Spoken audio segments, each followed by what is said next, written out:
അൽഹംദുലില്ലാ നമ്മൾ 2-3 മണിക്കൂറുകളായി ഇവിടെ അറിവ് കേൾക്കാൻ ജീവിതത്തിൽ പകർത്താൻ വേണ്ടി വന്നതാണ്. അപ്പോൾ മാത്തത്തിൽ ഹിമം എന്ന് പറഞ്ഞല്ലോ, ഡിറ്റർമിനേഷൻസൊക്കെ ഇല്ലാതായിക്കൊണ്ടിരിക്കുകയാണെന്നുള്ളപ്പോൾ നേരത്തെ പറഞ്ഞേ. അപ്പോൾ പരമാവധി ഒരു 4 മണിക്കൂറൊക്കെ പിടിച്ചു നിൽക്കും എന്നാണ് ഞാൻ പ്രതീക്ഷിക്കുന്നത്. പഴംപൊരി പൂർണ്ണമായി ദഹിക്കുന്നതിന് മുമ്പ് ഇൻഷാ അല്ലാഹ് നമുക്ക് പിരിയാം. ഉച്ചഭക്ഷണമുണ്ട്, കഴിച്ചിട്ട് പോയാൽ മതി.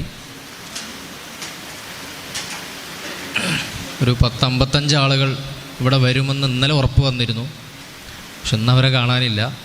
ഇപ്പോൾ നിങ്ങൾ എത്തിച്ചേർന്നവർ 25-ൽ താഴെയാണ്, ദാറുൽ ഹുദ വിദ്യാർത്ഥികളല്ലാത്തവർ.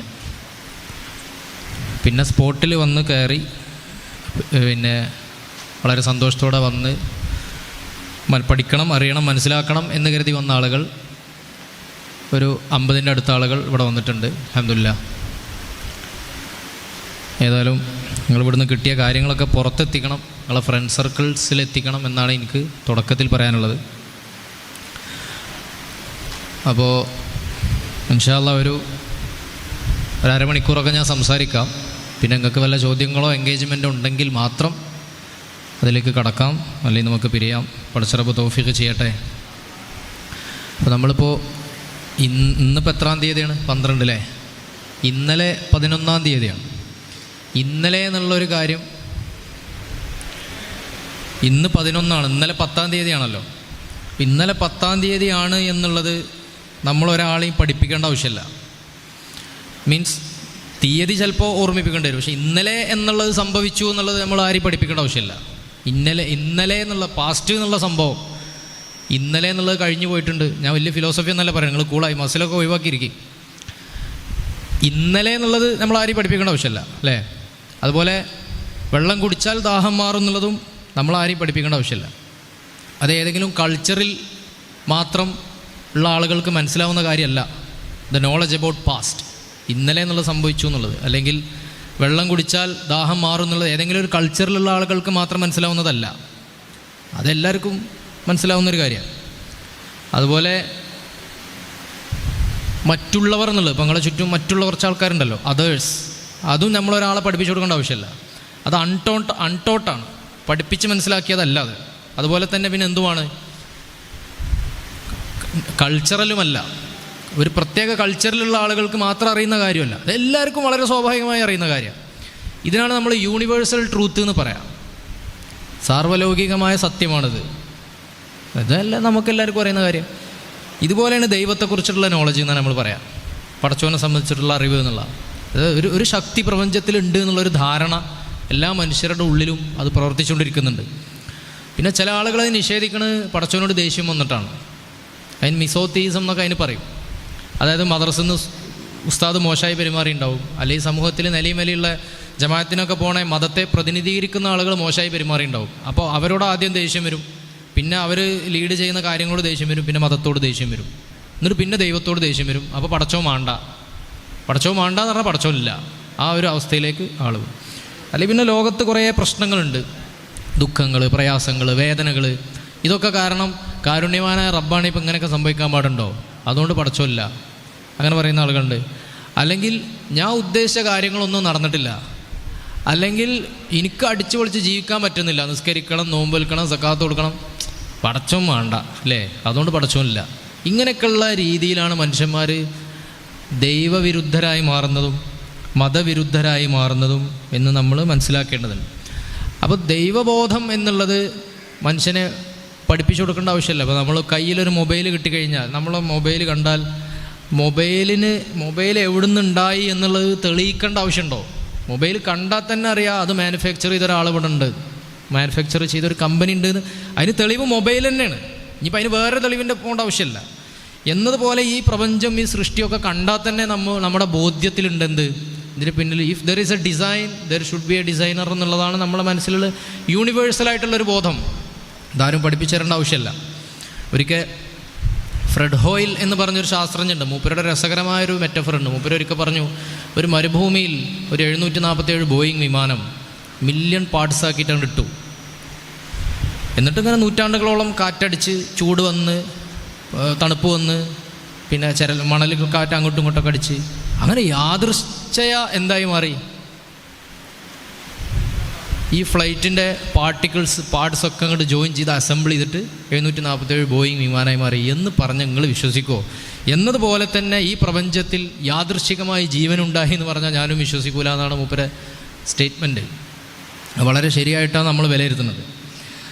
അപ്പോൾ ദൈവനിഷേധം എന്ന് കേൾക്കും അതൊരു ഫിലോസഫിക്കൽ സ്റ്റാൻഡ് അല്ല. 99% ആളുകൾക്കും അതിനെ ഫിലോസഫിക്കലി അതിനെ സ്ഥാപിക്കാൻ പ്രയാസം. അതൊരു ദൈവനിഷേധം ഒരു ഫിലോസഫി ആയിട്ട് പലപ്പോഴും വന്നിട്ടുണ്ടെങ്കിൽ പോലും കൂടുതൽ ആളുകളും അതിനെ എതിർക്കുന്നത് ഇമോഷണൽ കാരണങ്ങൾക്ക് വേണ്ടിയാണ്. മുമ്പ് അഷ്കർ അലി മതം വിട്ടതൊക്കെ നമുക്കറിയാം, ഇമോഷണൽ കാരണങ്ങളായിരുന്നു. അല്ലാതെ പഴയ കാലത്തെ ചരകൻ്റെയും സുശ്രുതൻ്റെയൊക്കെ അല്ലെങ്കിൽ പിന്നെ അരിസ്റ്റോട്ടിലിൻ്റെയും പ്ലാറ്റോൻ്റെയും അല്ലെങ്കിൽ അതിൻ്റെ മുമ്പ് പാർമനൈഡ്സിൻ്റെയും ഒക്കെ ഫിലോസഫി അരച്ച് കലക്കി കുടിച്ച് therefore there is no God എന്ന കൺക്ലൂഷനിൽ എത്തിയതാണോ അഷ്കർ അലി? അല്ല. ഓൻ ആദ്യം മതസംവിധാനങ്ങളോട് ദേഷ്യം വന്നു, പിന്നെ ഉസ്താമാരോട് ദേഷ്യം വന്നു, പിന്നെ പരീക്ഷയിൽ തോൽവി, അങ്ങനത്തെ പല ചാലഞ്ചുകൾ ലൈഫിലുണ്ടായി. പിന്നെ ആ ദേഷ്യം ദൈവത്തോടുള്ള ദേഷ്യമായി മാറി. അങ്ങനെയാണ് ഭൂരിഭാഗം ആളുകളും സംഭവിക്കുന്നത്. അപ്പോൾ ഇങ്ങനെയാണ് ദൈവ സാന്നിധ്യത്തെ നമ്മൾ ലോജിക്കലി മനസ്സിലാക്കുന്നത്. ഇങ്ങനെയാണ്. പിന്നെ രണ്ടാമത്തെ ഒരു വിഷയം എന്താ വെച്ചാൽ ദൈവത്തെ നമ്മൾ മാറ്റി വെച്ചാൽ പിന്നെ ആ സ്ഥലത്ത് വെക്കാൻ മറ്റൊരു സംഭവമില്ല എന്നുള്ളതാണ്. ഇപ്പോൾ ഒരു നിരീശ്വരവാദിയായ ഒരു പ്രൊഫസർ ഒരിക്കൽ പറഞ്ഞു, എൻ്റെ അമ്മ ദൈവവിശ്വാസിയാണ്, പക്ഷെ ദൈവത്തെ ഞാൻ മാറ്റി വെക്കാൻ പറഞ്ഞാൽ പിന്നെ അതിന് പകരം വെച്ചുകൊടുക്കാൻ എനിക്കൊന്നുമില്ല എന്നാണ്.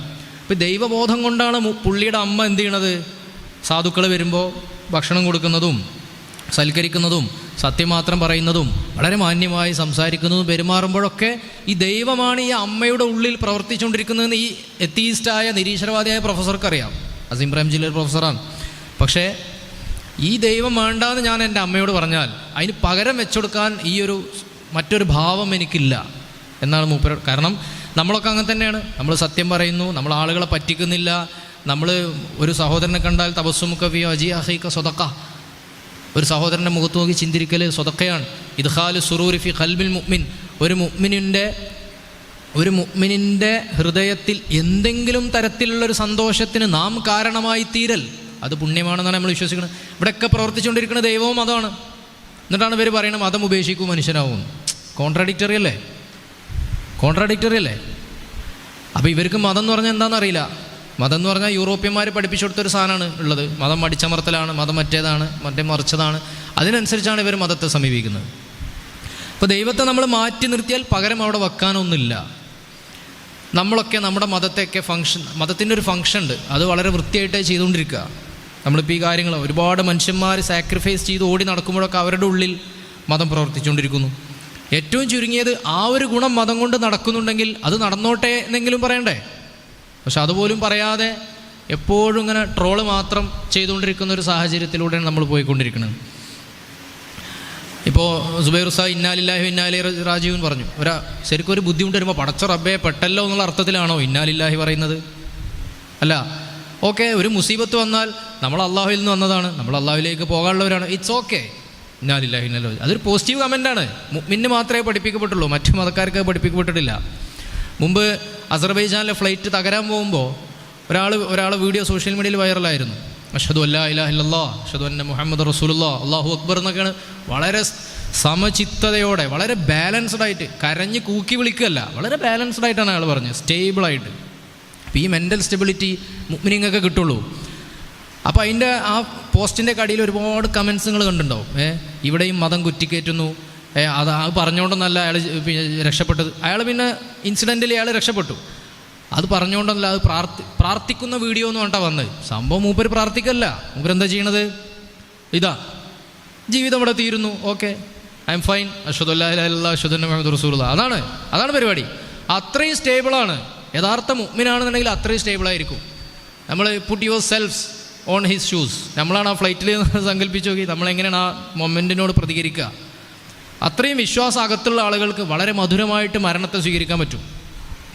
ആയിഷാ ബീവിയോട് പിന്നെ റസൂലുള്ളാഹി സ്വല്ലല്ലാഹു അലൈഹി വസല്ലം മരണസമയത്ത് മറലുൽ മൗത്തിൽ കിടക്കുന്ന സമയത്ത് ഫാത്തിമ ബീവിയോട് ഒരു സ്വകാര്യം പറഞ്ഞു. ഫാത്തിമ ബീവി പൊട്ടിക്കരഞ്ഞു. പിന്നെ കുറച്ചുകൊണ്ട് തൊട്ട് ശേഷം മറ്റൊരു സ്വകാര്യം കൂടി കരഞ്ഞു. അപ്പോൾ ഫാത്തിമ ബീവി ചിരിച്ചു. അങ്ങനെ ആയിഷാ ബീവി പിന്നീട് റസൂലുള്ളാഹിൻ്റെ വഫാത്തൊക്കെ കഴിഞ്ഞതിന് ശേഷം ഫാത്തിമ ബീവിയോട് ചോദിച്ചു, എന്താണ് നിങ്ങളെ ഉപ്പ പറഞ്ഞത് നിങ്ങളോട്? നിങ്ങൾ ആദ്യം കരയുകയും പിന്നെ ചിരിക്കുകയും ചെയ്തല്ലോ. പറഞ്ഞത് എൻ്റെ ഉപ്പ എന്നോട് പറഞ്ഞത്, ഞാൻ വൈകാതെ മരണപ്പെട്ടു പോകും, കൂടുതൽ കാലം ഭൂമിയിലില്ല എന്നാണ് പറഞ്ഞത്. രണ്ടാമതെന്താ പറഞ്ഞ്, മരണപ്പെട്ടു പോയി, വൈകാതെ തന്നെ നീയും മരണപ്പെടും എന്നുള്ള സന്തോഷ വാർത്തയാണ് എനിക്ക് തന്നത്. അപ്പം എത്ര മധുരമായിട്ടാണ് മുഅ്മിനീങ്ങൾ മരണത്തെ സ്വീകരിക്കുന്നത് നമുക്ക് കാണാൻ പറ്റും. മരണത്തേക്കാൾ വലിയ മുസീബത്തില്ലല്ലോ. അപ്പോൾ എല്ലാ മുസീബത്തുകളെയും മുഅ്മിനീങ്ങൾ ഇങ്ങനെയാണ് സ്വീകരിക്കുക. അങ്ങനെ അല്ലെങ്കിൽ അത്തിപ്പറ്റ് ഉസ്താദിന് ക്യാൻസർ ഉണ്ടാവാൻ പാടില്ലായിരുന്നു, താടിയല്ലിന്. അവസാന സമയത്ത് അത്തിപ്പറ്റ് ഉസ്താദിനെ നിങ്ങൾ കണ്ടില്ലായിരുന്നോ? എത്ര വിഷമത്തോടെയാണ് അദ്ദേഹം ജീവിച്ചത്. അതല്ലെങ്കിൽ ഗസയിൽ ഇത്ര വലിയ വേദനകളും ക്രൂരതകളും നടമാടരുതായിരുന്നു. ഗസയിൽ നടക്കണ നിങ്ങൾ കാണുന്നുണ്ടാവും. അപ്പോൾ ഈ പ്രശ്നങ്ങൾക്കൊക്കെ ഒരു പരിഹാരമുള്ള ഇടം വരുമെന്ന് പ്രതീക്ഷിക്കുന്ന ആളുകളാണ് നമ്മൾ. ഈ ലോകത്തെല്ലാം തീരുന്നില്ല എന്നും ഈ ദുനിയാവ് വളരെ നിസാരമാണെന്നും ഇനി മറ്റൊരു ലോകം വരാനുണ്ടെന്നും നമ്മുടെ ലോകവീക്ഷണം എന്ന് പറഞ്ഞാൽ ഇഹലോകവും പരലോകവും ചേർന്നതാണെന്നും വിശ്വസിക്കുന്ന ആളുകളാണ് നമ്മൾ. അതുകൊണ്ട് തന്നെ നമ്മളൊരാളോട് ചിരിച്ചു, അയാൾ തിരിച്ച് ചിരിച്ചിട്ടില്ലെങ്കിൽ പോട്ടെ, ഞാൻ ചിരിച്ചതോ അവൻ്റെ ചിരി തിരിച്ചിട്ടല്ല. ഞാൻ ചിരിച്ചത് തബസ്സുമുക ഫീ വജീ അഖീക സ്വദഖാന്ന് എൻ്റെ റസൂലുള്ളാഹി സ്വല്ലല്ലാഹു അലൈഹി വസല്ലം തങ്ങൾ പറഞ്ഞതുകൊണ്ടാണ് ഞാൻ ചിരിച്ചത്. തിരിച്ച് ചിരിക്കൽ അവൻ്റെ ബാധ്യത. ഈ രീതിയിലാണ് നമ്മൾ ഈ ഒരു ലോകവീക്ഷണം നമ്മുടെ ജീവിതത്തിൽ മൊത്തത്തിൽ വന്നു കഴിഞ്ഞാൽ ഇത് രസമുണ്ടാവും. അപ്പോൾ പറഞ്ഞു വരുന്നത്, ഒരു ശക്തി എന്ന പ്രപഞ്ചത്തിനൊരു ശക്തി, പ്രപഞ്ചാതീതമായൊരു ശക്തി ലോകത്തുണ്ട് എന്ന് പല തരത്തിലുള്ള ആളുകളും വിശ്വസിക്കുന്നുണ്ട്. ഇപ്പോൾ മതം ഉപേക്ഷിക്കൂ, ശാസ്ത്രത്തിലേക്ക് വരൂ എന്നൊക്കെ പറയുന്ന ആൾക്കാരെ നമ്മൾ കേൾക്കാം. ഈ ശാസ്ത്രജ്ഞന്മാരുടെ അവസ്ഥ തന്നെ നമ്മൾ ചിന്തിച്ചു നോക്കുക. ഞാൻ പലയിടത്തും പറയാറുണ്ട്. മുമ്പ് പത്രങ്ങളിലൊക്കെ ഒരു ന്യൂസ് വന്നു, ഇന്ത്യൻ ശാസ്ത്രജ്ഞന്മാർ തേങ്ങ ഉടച്ചു. ഇന്ത്യൻ ശാസ്ത്രജ്ഞന്മാർ നാസ, ഇസ്രോ, അപ്പാർട്ട് മിഷൻ എന്ന് പറഞ്ഞിട്ടൊരു മിഷനുണ്ട്. നിസാർ എന്ന പേരിൽ ഇന്ത്യയിലെ ശാസ്ത്രജ്ഞന്മാരും ISROൻ്റെ ശാസ്ത്രജ്ഞന്മാരും നാസയിലെ ശാസ്ത്രജ്ഞന്മാരും തമ്മിൽ ജോയിൻറ്റ് മിഷനാണ്. ചൊവ്വയുമായി ബന്ധപ്പെട്ടോ മറ്റോ ആണ്. അപ്പർച്ചർ റഡാർ മിഷൻ, നിസാർ എന്നാണ് അതിൻ്റെ പേര്. ഇതിനു വേണ്ടി ഇന്ത്യൻ ശാസ്ത്രജ്ഞന്മാർ നാസയിൽ അവിടെ പോയതാ, US പോയതാ. അപ്പോൾ അതിൻ്റെ ന്യൂസിൽ എന്തുണ്ട്, ഇന്ത്യൻ ശാസ്ത്രജ്ഞന്മാർ തേങ്ങയുടച്ചു. അപ്പോൾ അത് നമുക്ക് സ്വാഭാവികമായിട്ട് തോന്നി, കാരണം ഇന്ത്യക്കാരാണല്ലോ, അവർ കുറച്ച് ആത്മീയതയൊക്കെ ഉണ്ടല്ലോ, അവർക്ക് അവരുടേതായ ആചാരമര്യാദ രീതികളൊക്കെ ഉണ്ടല്ലോ. അമേരിക്കൻ നാസയിലെ ശാസ്ത്രജ്ഞന്മാർ വേറൊരു കാര്യം ചെയ്തു. കപ്പലണ്ടി കുപ്പി കൊടുത്തു, അതിൻ്റെ ഫോട്ടോ വന്നു. ഒരു കടലിൻ്റെ കുപ്പി, പീനട്ടിൻ്റെ കുപ്പി ഇവർ കൊടുത്തു. അപ്പോൾ എന്തിനാണ് ഈ കടലിൻ്റെ കുപ്പി കൈമാറുന്നത് നമ്മൾ അന്വേഷിച്ച് നോക്കി. അപ്പോൾ അതിൻ്റെ പിന്നിലൊരു കഥ ഉണ്ട്. 1960കളിൽ അമേരിക്ക ബഹിരാകാശത്തേക്ക് ഓരോ പേടകങ്ങൾ ഇങ്ങനെ അയച്ചുകൊണ്ടിരിക്കുന്ന കാലഘട്ടം. അപ്പോൾ റേഞ്ചർ മിഷൻ, റോവർ മിഷൻ എന്നൊക്കെ പറഞ്ഞിട്ട് കുറേ മിഷൻസ് ഉണ്ട്. മറ്റേ ചന്ദ്രയാൻ മിഷൻ ഇപ്പോൾ ഇന്ത്യക്കുള്ളത് പോലെ. അപ്പോളോ മിഷനിലാണ് ചന്ദ്രനിലെത്തിയത് നീൽ ആംസ്ട്രോങ്. അപ്പോൾ നമ്മൾ അറിയുന്ന കാര്യമാണ്. ഇപ്പോൾ ഈ റേഞ്ചർ മിഷൻ 8 എണ്ണവും പരാജയമായപ്പോൾ ഇവർ ഇവരുടെ ഒരു ഇതുണ്ടല്ലോ, ലബോറട്ടറി, നമ്മൾ ലൈവായിട്ട് അവർ പേടകം പോകുന്നതും എത്തുന്നതൊക്കെ തന്നെ ജെറ്റ് പ്രൊപ്പൽഷൻ ലബോറട്ടറി എന്ന് പറയില്ല, JPL. അതിൽ ശാസ്ത്രജ്ഞന്മാരൊക്കെ അങ്ങനെ ഇരിക്കുക. അപ്പോൾ ഇവരിങ്ങനെ ടെൻഷനിൽ നിൽക്കുക. 8 എണ്ണവും പരാജയപ്പെട്ടിട്ടുണ്ട്, ഇനി 9ാമത്തെ എന്താവും എന്നറിയില്ല. അപ്പോൾ അവിടെ ഉണ്ടായിരുന്നൊരു എഞ്ചിനീയർ, ഡിക് വാലസ് എന്നുള്ള പേരുള്ളൊരു എഞ്ചിനീയർ കുറച്ച് കടലെടുത്തിട്ട് എല്ലാവർക്കും കൊടുത്ത്, നിങ്ങൾ ഏതായാലും ടെൻഷനായിരിക്കല്ലേ, നിങ്ങളൊന്ന് ചില്ലായിരുന്നോളി എന്നുകൊണ്ട് എല്ലാവർക്കും കുറച്ച് കടല വിതരണം ചെയ്തു. കടലേക്ക് എല്ലാവരും നിന്നു. ഭാഗ്യവശാൽ ഈ പേടകം 9ാമത്തെ പേടകം പോയി വിജയിച്ചു, സക്സസ്ഫുൾ. പിന്നെ നാസയിൽ നിന്ന് പോയ ഓരോ പേടകവും പോകുമ്പോഴും അതിൻ്റെയൊക്കെ തൊട്ട് മുമ്പ് എന്ത് ചെയ്യും, ഈ ജെറ്റ് പ്രൊപ്പൽഷൻ ലബോറട്ടറിയിൽ, ഈ JPL എന്ന പേരിൽ ഈ ലബോറട്ടറിയിൽ ഇവർ കടല വിതരണം ചെയ്യും. എന്തിനാണ്? ഒരു മനസ്സമാധാനത്തിന്. ഈ മനസ്സമാധാനത്തെയാണ് നമ്മൾ എന്തെന്ന് വിളിക്കുന്നത്, എന്തോ ഒരു പ്രപഞ്ചത്തിൽ നിൽക്കുന്ന ഒരു ശക്തിയെക്കുറിച്ചുള്ള ഒരു ബോധം എന്ന് വിളിക്കുന്നത്. ആ ബോധത്തെ നമ്മൾ ശരിക്കും ഡിഫൈൻ ചെയ്തിട്ടുണ്ട്. അതാരാണ്?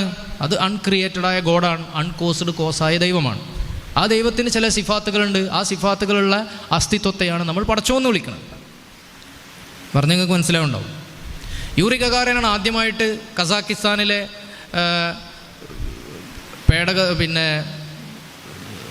വിക്ഷേപണ കേന്ദ്രത്തിൽ നിന്നും ആദ്യമായിട്ട് സ്പേസിലേക്ക് പോയത്. റഷ്യയിൽ നിന്നാണല്ലോ പോണത്. അപ്പോൾ പോകുന്ന സമയത്ത് യൂറി ഗഗാറിന് മൂത്രമൊഴിക്കാൻ മുട്ടിയപ്പോൾ സ്പേസ് സെൻറ്ററിൻ്റെ ആ വിക്ഷേപണ സ്ഥലത്തേക്ക് വരുന്ന ബസ്സിൻ്റെ പിന്നിലെ ടയറിൽ ഒന്ന് മൂത്രമൊഴിച്ചിട്ടൊക്കെയാണ് ഇവർ പോയത്. സ്വാഭാവികമായിട്ട് സംഭവിക്കും. അതിനുശേഷം വരുന്ന ആളുകളൊക്കെ, സ്ത്രീകളാണെങ്കിൽ ഒരു കുപ്പിയിൽ മൂത്രമെടുത്തിട്ട് ആ ബസ്സിൻ്റെ ആ ചക്രത്തുമ്മ ഒഴിച്ചിട്ടേ പോവുള്ളൂ, ഒരു മനസ്സമാധാനത്തിന്. ഇത് മലയാള മനോരമയൊക്കെ റിപ്പോർട്ട് ചെയ്തതാണ്. അതിൻ്റെ ഫീച്ചറൊക്കെ വന്നിരുന്നു. ശാസ്ത്രത്തിൻ്റെ ചിറകിലേറിയാണ് യാത്രയെങ്കിലും വിശ്വാസം കൈയൊഴിയാത്ത മനുഷ്യൻ. കാരണം അത് നിലമുട്ട കളിയാണല്ലോ. അപ്പോൾ ഉള്ളിൻ്റെ ഉള്ളിലുള്ള ആ ഒരു ഫീലിംഗ്, അതാണ് നമ്മളെ ഫിത്രത്ത് എന്ന് പറഞ്ഞാൽ. ഒരു പ്രപഞ്ചാതീതമായൊരു ശക്തിയെ മനുഷ്യനെ തേടിക്കൊണ്ടിരിക്കും. അതുകൊണ്ടാണ് മനുഷ്യനെ ഹോമോ റിലീജിയോസസ് എന്നൊക്കെ വിശേഷിപ്പിക്കപ്പെട്ടത്. മനുഷ്യൻ ഹോമോ സാപ്പിയൻസ് മാത്രമല്ല, ഹോമോ റിലീജിയോസസും കൂടിയാണ്. 2015 ഫെബ്രുവരി 8 ഞായറാഴ്ച പേജ് നോക്കിയാൽ നിങ്ങൾക്ക് ഇത് കാണാൻ പറ്റും. ബൈക്കനൂർ കോസ്മോഡ്രം എന്ന് പറയുന്ന കസാക്കിസ്ഥാനിലെ വിക്ഷേപണ സ്ഥലത്തുനിന്ന്. അപ്പോൾ ചുരുക്കി പറഞ്ഞാൽ മനുഷ്യൻ്റെ ഉള്ളിൽ ഇങ്ങനെ ഒരു ദാഹമുണ്ട്. ഈ ദാഹത്തെ കൃത്യമായി എക്സ്പ്ലെയിൻ ചെയ്തു തരുന്നത് ഇസ്ലാമാണ്. The best explanation of reality, യാഥാർത്ഥ്യത്തെക്കുറിച്ചുള്ള ഏറ്റവും നല്ല വിശദീകരണം നൽകുന്നത് ഇസ്ലാമാണ്. എന്താണ് യാഥാർത്ഥ്യം? ഇവിടെ കാറ്റുണ്ട്, മഴയുണ്ട്, വസന്തമുണ്ട്, പിന്നെ വേനലുണ്ട്, നക്ഷത്രങ്ങളുണ്ട്, ചന്ദ്രനുണ്ട്, അതുപോലെ സസ്യങ്ങളുണ്ട്, ജീവികളുണ്ട്, മൃഗങ്ങളുണ്ട്, എല്ലാം ഇവിടെ ഉണ്ട്. ഇതൊക്കെ എന്തിനാണ്? ഇതൊക്കെ എന്തുകൊണ്ടാണ്? വാട്ട് ഈസ് ഇറ്റ്സ് റിയാലിറ്റി എന്ന് നമ്മൾ ചോദിക്കുമ്പോൾ അതിൻ്റെ ഏറ്റവും ബെസ്റ്റ് എക്സ്പ്ലനേഷൻ നമുക്ക് കിട്ടുന്നത് വിശുദ്ധ ഇസ്ലാമിൻ്റെ ഖുറാനിലൂടെ പറഞ്ഞു തന്ന സാധനം. ഇതൊക്കെ സൃഷ്ടികളാണ്, ഇതിൻ്റെയൊക്കെ പുറത്തൊരു സൃഷ്ടാവുണ്ട്, ഇതിനെല്ലാം സൃഷ്ടിച്ചൊരു സൃഷ്ടാവുണ്ട് എന്നൊരു ധാരണയിലേക്കാണ് നമ്മളെ എത്തിക്കുന്നത്. അപ്പോൾ ഇത് യാദൃശ്ചികമായി ഉണ്ടായതാണെന്ന് പറയാം, ഇത് എവല്യൂഷനിലൂടെ ഉണ്ടായതാണെന്ന് പറയാം. ഒരുപാട് എക്സ്പ്ലനേഷൻസ് ഉണ്ട്. റിയാലിറ്റിയെക്കുറിച്ച് എക്സ്പ്ലനേഷൻസ് ഒരുപാടുണ്ട്. മനുഷ്യൻ യാദൃശ്ചികമായി ഉണ്ടായതാണെന്ന് പറയുന്നവരുണ്ട്. ഇപ്പോഴൊക്കെ നിങ്ങൾ ഫ്രെഡ് ഹോയിലിൻ്റെ ആ സംഭവം ഓർക്കണം. മനുഷ്യൻ യാദൃശ്ചികമായി ഉണ്ടായത് ആണെങ്കിൽ എന്തിനാണ് മനുഷ്യന് ഈ ഹ്യൂമൻ റൈറ്റ്സൊക്കെ? ആ മൃഗങ്ങളെപ്പോലെ ഉണ്ടായി വന്നു പോയതല്ലേ അല്ലേ? നിങ്ങളിപ്പോൾ പിന്നെ എല്ലാ മനുഷ്യന്മാരും മരിക്കും, റഷീദ് ഒരു മനുഷ്യനാണ് എന്ന് പറഞ്ഞാൽ അതിൻ്റെ ഒരു റിസൾട്ട് എന്താ? റഷീദ് മരിക്കുന്നല്ലേ? Every human being is mortal. Rashid is a human being, therefore Rashid is mortal എന്നാണ് അതിൻ്റെ റിസൾട്ട് കിട്ടുക. ഈ റിസൾട്ട് നമുക്ക് കിട്ടാൻ കാരണം എന്താ? നമ്മുടെ തലച്ചോറിനുള്ളിൽ ഒരു ലോജിക്കൽ ഫ്ലോ ഉണ്ടായതുകൊണ്ടല്ലേ. ഈ ലോജിക്കൽ ഫ്ലോ കൊണ്ടല്ലേ നമ്മൾ ആ റിസൾട്ടിലേക്ക് എത്തിയത്. അപ്പം ഇങ്ങനെ ഒരു ലോജിക്കൽ ഫ്ലോ നമ്മുടെ തലച്ചോറിലുണ്ടെങ്കിൽ എങ്ങനെയാണ് മനുഷ്യൻ യാദൃശ്ചികമായി ഉണ്ടായതെന്ന് പറയാൻ പറ്റുക? ഈ ബുദ്ധി കൊണ്ട് നമ്മളൊരു പെർപ്പസിലേക്ക് എത്തുന്നുണ്ടെങ്കിൽ തീർച്ചയായിട്ടും ഇത് ഉണ്ടായതിൻ്റെ പിന്നിൽ മറ്റൊരു പെർപ്പസ് ഉണ്ടാവുമല്ലോ. അത് പടച്ച റബ്ബിലേക്ക് നമ്മൾ എത്തുക എന്നുള്ളതാണ്. അപ്പോൾ ആ ഒരു ബുദ്ധി നമ്മിൽ സംവിധാനിച്ച റബ്ബ്, ആ റബ്ബിനെ തിരിച്ചറിയുന്നൊരവസ്ഥയിലേക്ക് ഡിസൈൻ ചെയ്യപ്പെട്ടതാണ് നമ്മുടെ തലച്ചോറ്. സോ ദൗർഭാഗ്യവശാൽ നിലവിലെ ശാസ്ത്രശാഖകളൊന്നും അതിനെ അക്നോളജ് ചെയ്തിട്ടുള്ള യാത്രയല്ല നടത്തിക്കൊണ്ടിരിക്കുന്നത്. കംപ്ലീറ്റ് മെറ്റീരിയലിസ്റ്റിക് ആയുള്ള യാത്രയാണ് ശാസ്ത്രത്തിലൂടെ നടത്തിക്കൊണ്ടിരിക്കുന്നത്. ഇപ്പോൾ ഹംസ ആൻഡ്രിയാസ് സോർസിസ് അദ്ദേഹത്തിൻ്റെ ഡിവൈൻ റിയാലിറ്റി എന്ന പുസ്തകത്തിലൊരു മെറ്റഫർ പറയുന്നുണ്ട്. നിങ്ങളൊരു എയർക്രാഫ്റ്റിലിരിക്കുകയാണ്, എയർക്രാഫ്റ്റിൽ നിങ്ങളെ മയക്കിക്കിടത്തിയിരിക്കുന്നു. പെട്ടെന്ന് നിങ്ങൾ മയക്കത്തിൽ നിന്ന് ഉണർന്നു കഴിഞ്ഞപ്പോൾ നിങ്ങൾ ചിന്തിക്കുകയാണ്, നിങ്ങളെ മുമ്പിൽ ഇഷ്ടംപോലെ വൈനുണ്ട്, പിന്നെ ലിക്വറുണ്ട്, ഫ്രൂട്ട്സ് ഉണ്ട്, ബർഗറുണ്ട്, എല്ലാ സൗകര്യങ്ങളും ഉണ്ട്. നിങ്ങൾ ഹാപ്പി ആണോ എന്ന് ചോദിച്ചാൽ happy, I am happy, but who sedated me? Where did this aircraft take off from? Where are you? Where am I going to land? എന്നുള്ള 3 ചോദ്യങ്ങളുണ്ട്. ഈ എയർക്രാഫ്റ്റിൽ ആരാണ് എന്നെ മയക്കി കിടത്തിയത്? എവിടെ നിന്നാണ് ഇത് ടേക്ക് ഓഫ് ചെയ്തത്? ഇത് എവിടെ പോയി ലാൻഡ് ചെയ്യും? ഈ 3 ചോദ്യങ്ങൾക്ക് മറുപടി പറയാതെ ആർ യു ഹാപ്പി എന്ന് ചോദിച്ചാൽ അയാൾ ഹാപ്പിയാന്ന് പറയുമോ? അയാളെ മുമ്പിൽ എത്ര ഫുഡും എന്ത് സൗകര്യങ്ങളും ചെയ്തു കൊടുക്കണ എയർ ഹോസ്റ്റസ്മാരുണ്ടെങ്കിലും അയാൾ ഹാപ്പി ആവില്ല. ഇനി അയാൾ ഹാപ്പിയാന്ന് പറഞ്ഞാൽ തന്നെ അതൊരു ഫേക്ക് ഹാപ്പിനെസ്സാണ്. കാരണം 3 എക്സിസ്റ്റൻഷ്യൽ ക്വസ്റ്റ്യന് അയാൾ മറുപടി പറഞ്ഞിട്ടില്ല. ഇതുപോലെയാണ് മനുഷ്യൻ്റെ അവസ്ഥ എന്നാണ് പറയുന്നത്. 1800 km/h ഭൂമി തിരിഞ്ഞുകൊണ്ടിരിക്കുക. എങ്ങനെയാണ് ഈ ഭൂമി ഇവിടെ തന്നെ വന്നത്? എങ്ങനെയാണ് ഈ ഭൂമിയിൽ, ഈ കുടുംബത്തിൽ, ഈ മാതാപിതാക്കൾക്ക് എന്നുള്ള മകനായിട്ട് ഞാൻ പിറന്നത്? എന്തുകൊണ്ടാണ് എൻ്റെ തൊലിയുടെ നിറം ഇങ്ങനെയായത്? എന്തുകൊണ്ടാണ് എൻ്റെ സ്വഭാവം എങ്ങനെയായത്? എന്തിനാണ് എന്നുള്ളതിനെക്കുറിച്ച് നമുക്കൊരു മറുപടിയില്ല. ആരാണ് എന്നെ ഇവിടെ കൊണ്ടുവന്ന് വെച്ചത്? അപ്പോൾ ഇതൊന്നും യാദൃശ്ചികമായി സംഭവിക്കുന്നില്ല എന്നാണ് നമ്മൾ അടിസ്ഥാനപരമായി മനസ്സിലാക്കേണ്ടത്. അപ്പോൾ ഇങ്ങനെയുള്ള ഫങ്ഷൻസ് മതം നമ്മുടെ ഉള്ളിൽ ചെയ്തുകൊണ്ടിരിക്കുന്നുണ്ട്. അപ്പോൾ നമ്മളിങ്ങനെ ചില്ലായിട്ട് ജീവിച്ചാൽ മതി, ഇതിനെക്കുറിച്ചൊന്നും ചിന്തിക്കേണ്ടതില്ല എന്ന് പറഞ്ഞാൽ അത് നിങ്ങൾക്ക് ഈ തിന്നിട്ട് എല്ലിൻ്റെ ഉള്ളിൽ കയറുമ്പോഴുള്ളൊരു പ്രശ്നമാണത്. നമ്മൾ സുഖ സൗകര്യങ്ങൾ, നെറ്റുണ്ട്, 5 നേരം ഫുഡുണ്ട്, ഇഷ്ടമുണ്ടാകുമ്പോൾ മന്തിയുണ്ട്, മറ്റുണ്ട്, എല്ലാ സൗകര്യമുണ്ട്. നമുക്കൊരു ചാലഞ്ചും ലൈഫിലില്ല. അപ്പോൾ നമ്മളിങ്ങനെ ചില്ലായി നടന്നാൽ മതി നമുക്ക് തോന്നും. നേരെ മറിച്ച് നിങ്ങൾ ഡൽഹിയിലൊക്കെ ഒന്ന് യാത്ര ചെയ്ത് നോക്കി. ഞാൻ ഇപ്പോൾ 2 മാസം മുമ്പ് അവിടെ പോയപ്പോൾ അവിടുത്തെ ഏറ്റവും വലിയ പ്രശ്നം, കുറച്ച് ആളുകൾ, അന്യ സമുദായത്തിലെ കുറച്ച് ആളുകൾ വന്നിട്ട് ഒരു ഫ്ലാറ്റിൻ്റെ മുമ്പിൽ വന്ന് പ്രശ്നം ഉണ്ടാക്കുകയാണ്. എന്താണ് പ്രശ്നം എന്ന് പറയുന്നത്? ഇവിടെ മുസ്ലിങ്ങൾക്ക് റൂം കൊടുക്കാൻ പാടില്ല, ആരാ കൊടുത്തതെന്നാണ് പ്രശ്നം. ഇവിടെ മുസ്ലിങ്ങൾക്ക് റൂം കൊടുക്കാൻ പാടില്ല, ആരാ കൊടുത്ത്? ഇവിടെ ഭയങ്കര അടിപിടി നടന്നു, കശപിശ നടന്നു, ഒരാളെ കയ്യോ കൊടിഞ്ഞു. നമ്മുടെ മലപ്പുറത്തെ ഒരു മുസ്ലിം ഒരു പ്രവർത്തകൻ്റെ കയ്യോ കൊടിഞ്ഞു, പ്രശ്നങ്ങളൊക്കെ ഉണ്ടായി. ഇങ്ങനെ ചാലഞ്ചസ് വരുമ്പോഴാണ് നമ്മൾ കുറച്ചും കൂടെ പൊളിറ്റിക്കലായി ചിന്തിക്കുള്ളൂ. നമുക്കിവിടെ ഒരു സേഫായുള്ള ഒരു സാമൂഹിക ക്രമം വേണം, അതിന് നമ്മൾ സാമൂഹ്യ ബോധമുള്ളവരാവണം എന്ന ചിന്ത നമുക്ക് അപ്പോഴേ ഉണ്ടാവുള്ളൂ. അതൊന്നും ഇല്ലാത്തതുകൊണ്ടാണ് നമുക്കിങ്ങനെ ചില്ലായിട്ട് നടന്നാൽ മതി, നമ്മളെ കയ്യിൽ നമ്മളെ ഫോണുണ്ട്, ഇഷ്ടമുണ്ടാകുമ്പോൾ ഭക്ഷണമുണ്ട് എന്നുള്ളൊരു ചിന്ത നമുക്ക് വരാൻ കാരണം. അപ്പോൾ മനുഷ്യനങ്ങനെ ചില്ലായിട്ട് പോയാൽ പോരാ. മനുഷ്യനൊരു ദാർശനിക ജീവിയാണ്. അവൻ്റെ മുമ്പിൽ ഉത്തരം കിട്ടാത്ത ചില ചോദ്യങ്ങളുണ്ട്. പോത്തുകളൊക്കെ മതമുണ്ടായിട്ടാണോ ജീവിക്കണത് എന്ന് ഒരിക്കൽ ചോദിച്ചല്ലോ ഒരാൾ സി ഹംസ സാഹിബിനോട്. ഒരു സദസ്സെന്ന് ഒരാൾ ചോദിച്ചു, പോത്തുകളൊക്കെ മതമുണ്ടായിട്ടാണ് ജീവിക്കണം. സി ഹംസ സാഹിബിനോട് ഇങ്ങനെ ഇൻട്രാക്ഷൻ സമയത്ത് ചോദിച്ചാൽ മൂപ്പര് മറുപടി ഒന്നും പറയാതെ അവിടെ തന്നെ പോയിരുന്നു. അപ്പോൾ ഇയാൾ വലിയ സംഭവത്തിൽ നിങ്ങൾക്ക് മറുപടി ഇല്ലല്ലേ, എന്താണ് നിങ്ങൾ മറുപടി പറയാത്തത്? അപ്പോൾ സി ഹംസ സാഹിബ് എണീറ്റ് വന്നിട്ട് പറഞ്ഞത്, ഇത്തരം ചോദ്യങ്ങൾക്ക് മറുപടി കിട്ടിയിട്ടല്ല പോത്തുകളൊന്നും ജീവിക്കണമെന്ന് പറഞ്ഞു. അതെന്താ സംഭവം? ദാർശനികമായ ചോദ്യങ്ങൾ പോത്തുകൾക്ക് ആവശ്യമില്ലല്ലോ. ഒരു പോത്തിനെ നമ്മൾ 4 എണ്ണം പൊട്ടിച്ചു, 2ാമത്തെ ദിവസം പൊട്ടിച്ചു, 3ാമത്തെ ദിവസം പൊട്ടിച്ചു, പിറ്റേന്ന് പോത്തുകൾ ആ പരിസരത്തുള്ള പോത്തുകളൊക്കെ ഒരുമിച്ച് കൂടി നമുക്ക് ഇതിനെതിരെ പ്രതിഷേധിക്കണം എന്ന് പറയുമല്ല. ഒരു 5-6 പോത്ത് നിൽക്കുന്നുണ്ടെങ്കിൽ നമ്മളങ്ങോട്ട് അറ്റാക്ക് ചെയ്താൽ ചിലപ്പോൾ 5 കൂടി ഒരുമിച്ച് നമ്മളെ കുത്തി ഓടിച്ചേക്കാം, അത് വേറെ വിഷയം. ഈ ഒരു അനീതി, അക്രമം എന്നുള്ളതിനെക്കുറിച്ച് ചിന്തിക്കാനുള്ള പ്രോസസ്സിങ് പോത്തിനില്ലല്ലോ. പിന്നെ പോത്ത് മനുഷ്യനെ എങ്ങനെ സമീകരിക്കാൻ പറ്റും? പക്ഷേ അത് സമീകരിച്ച ആളുകൾ, പോത്തിനൊക്കെ മതമുണ്ടോ എന്ന് ചോദിച്ച ആളുകൾ ചാനലിൽ വന്ന് വളരെ ഔദ്യോഗികമായിട്ട് സംസാരിക്കണേ ഞാൻ കണ്ടിട്ടുണ്ട്. നിങ്ങളൊക്കെ കണ്ടിട്ടുണ്ട് അവരെ. ഒരു യുക്തിവാദിന് ചോദിച്ചതാണ്. അവർക്കൊക്കെ ചാനലിൽ സ്പേസ് ഉണ്ട്. കാരണം ചാനലിൻ്റെ സ്പേസ് കാരണം അത്രയും നിലവാരം കുറഞ്ഞതാണ്. അത് നമുക്ക് നിലവാരമില്ലാത്തതുകൊണ്ടല്ല, ചാനൽ നിലവാരമില്ലാത്തതുകൊണ്ടാണെന്ന് നമ്മൾ മനസ്സിലാക്കണം. ചാനലിലുള്ളവരൊക്കെ ബുദ്ധിജീവികളാണ് നിങ്ങളെ വിചാരം. പോത്തുകളൊക്കെ മതമുണ്ടായിട്ടാണോ ജീവിക്കുന്നത് എന്ന് ചോദിച്ച ആളുകളാണ് ചാനലിൽ വരുന്നത് സംസാരിക്കാൻ. എന്തിനെക്കുറിച്ച്? ഇസ്ലാമിനെ കുറിച്ച് സംസാരിക്കാൻ, ധാർമ്മികതയെക്കുറിച്ച് സംസാരിക്കാൻ. അപ്പോൾ നീതി എന്ന സങ്കല്പം, അക്രമം, അനീതി പോലുള്ള സങ്കല്പം, ഇതൊക്കെ മനുഷ്യന്മാർക്കാണുള്ളത്. അല്ലെങ്കിൽ നിങ്ങൾ ആലോചിച്ച് നോക്കൂ, നമ്മൾ ടാക്സ് കൊടുക്കുന്നു. നിങ്ങളിപ്പോൾ പെട്രോൾ അടിച്ച് വന്നവരായിരിക്കും. പെട്രോൾ പമ്പിൽ നിങ്ങൾ പെട്രോൾ 1 ലിറ്റർ അടിക്കുമ്പോൾ എത്ര രൂപ ടാക്സ് പോകുന്നുണ്ട് അല്ലേ? ഈ ടാക്സ് പോകുന്നത് എന്തിനാണ്? നിങ്ങൾ മാർക്കറ്റിൽ നിന്ന് സാധനം വാങ്ങുമ്പോൾ GST പോകുന്നുണ്ട്, SGST പോകുന്നുണ്ട്. നിങ്ങൾ എന്ത് ചെയ്താലും ഇവിടെ ഗവൺമെൻറ് കൺട്രോളിലാണ് പോണത്. നിശ്ചിത ശതമാനം ടാക്സ് പോകുന്നു. ഇതെന്തിനാണ്? ആ ടാക്സ് നമ്മളെ അധ്വാനത്തിൽ നിന്നാണ് ആ ടാക്സ് പോണത്. എന്തിനാണ് പോണത്? ഭരണകൂടം നമ്മളെ സംരക്ഷിക്കും, നമുക്ക് ആവശ്യമുള്ള ഫെസിലിറ്റീസ് ചെയ്തു വരും എന്നുള്ള കരാർ പ്രകാരമാണ് പോണത്. എന്നാൽ എന്ത് ഫെസിലിറ്റിയാണ് അവിടെ ഉള്ളത്? ഇപ്പോൾ ഓരോ സ്ഥലത്തുങ്ങൾ നോക്കി, റോഡ്, പാലം പ്രശ്നങ്ങൾ, റോഡ് ശരിയാവാത്ത ഭാഗങ്ങൾ, ഇതിനൊക്കെ ഒരു തീരുമാനമുണ്ടേ. ഇതിനൊക്കെ ഒരു തീരുമാനമാവുന്നൊരു ലോകം വരണമല്ലോ. അവിടെയാണ് വിശുദ്ധ ഖുർആൻ മനുഷ്യനെ ഇന്നി ജായിലും ഫിൽ അർളി ഖലീഫ എന്ന് പറഞ്ഞിട്ടുള്ളത്. മനുഷ്യൻ ഭൂമിയിൽ ദൈവത്തിൻ്റെ പ്രതിപുരുഷനാണ്. മനുഷ്യന് അമാനത്തുമുണ്ട്, ഖിലാഫത്തുമുണ്ട്. മനുഷ്യന് അമാനത്തുമുണ്ട്, ഖിലാഫത്തുമുണ്ട്. അമാനത്ത് എന്ന് പറഞ്ഞാൽ ഇവിടെ നീതിയും സത്യസന്ധയും അതുപോലെ ക്രമവും ഒക്കെ ഭൂമിയിൽ നിലനിർത്താനുള്ള ഉത്തരവാദിത്തം മനുഷ്യർക്കുണ്ട്. ഇതാണ് മതത്തിൻ്റെ ഫംഗ്ഷൻ. ഈ ഉത്തരവാദിത്ത ബോധമുള്ള മനുഷ്യരാണ് ഭൂമിയിൽ യഥാർത്ഥ മനുഷ്യന്മാരെ ജീവിക്കുള്ളൂ. ഈ ഒരു ഫംഗ്ഷൻ മതം നമ്മുടെ ഉള്ളിൽ ചെയ്തുകൊണ്ടിരിക്കുകയാണ്. ഇപ്പോൾ റസൂലുള്ളാഹി സ്വല്ലല്ലാഹു അലൈഹി വസല്ലം, ഇപ്പോൾ മതത്തിൻ്റെ മറ്റൊരു ഫംഗ്ഷൻ എന്ന് പറഞ്ഞാൽ മതം നമുക്കൊരു ലോകവീക്ഷണം പ്രദാനം ചെയ്യും. ഉദാഹരണത്തിന് ഇപ്പോൾ പണം എന്ന് പറഞ്ഞാൽ എന്തിനുള്ളതാണ്? ആവശ്യത്തിന് ഉപയോഗിക്കാനും പിന്നെ പാവങ്ങൾക്ക് കൊടുക്കാനുള്ളതുമാണ് പണം. ഇതാണ് നമ്മുടെ വേൾഡ് വ്യൂ പറയുന്നത്. ക്യാപിറ്റലിസത്തിൽ പണം എന്ന് പറഞ്ഞാൽ എന്താ? പരമാവധി നേടാനുള്ളതാണ്, എന്നിട്ട് സുഖിക്കാനുള്ളതാണ്. ഈ അടിസ്ഥാന ഈ മൗലികമായ വ്യത്യാസം തന്നെ നിങ്ങളൊന്ന് സങ്കല്പിച്ച് നോക്കി. പണം പരമാവധി നേടാനും ലാഭിക്കാനും സുഖിക്കാനും ഉള്ളതാണെന്നാണ് ഒരാളെ വിചാരം. മറ്റവൻ്റെ വിചാരം എന്താണ്? പണം ആവശ്യത്തിന് അനുഭവിക്കാനും ബാക്കിയുള്ളത് പാവങ്ങൾക്ക് കൊടുക്കാനുള്ളതുമാണ് എന്ന് ചിന്തിച്ചു കഴിഞ്ഞാൽ ഇവർ രണ്ടുപേരും തമ്മിൽ ഒരു ഹോസ്പിറ്റലോ ബിസിനസ്സോ നടത്തിയാൽ 2 ബിസിനസ്സിൻ്റെയും രീതി വ്യത്യാസം ഉണ്ടാവില്ലേ?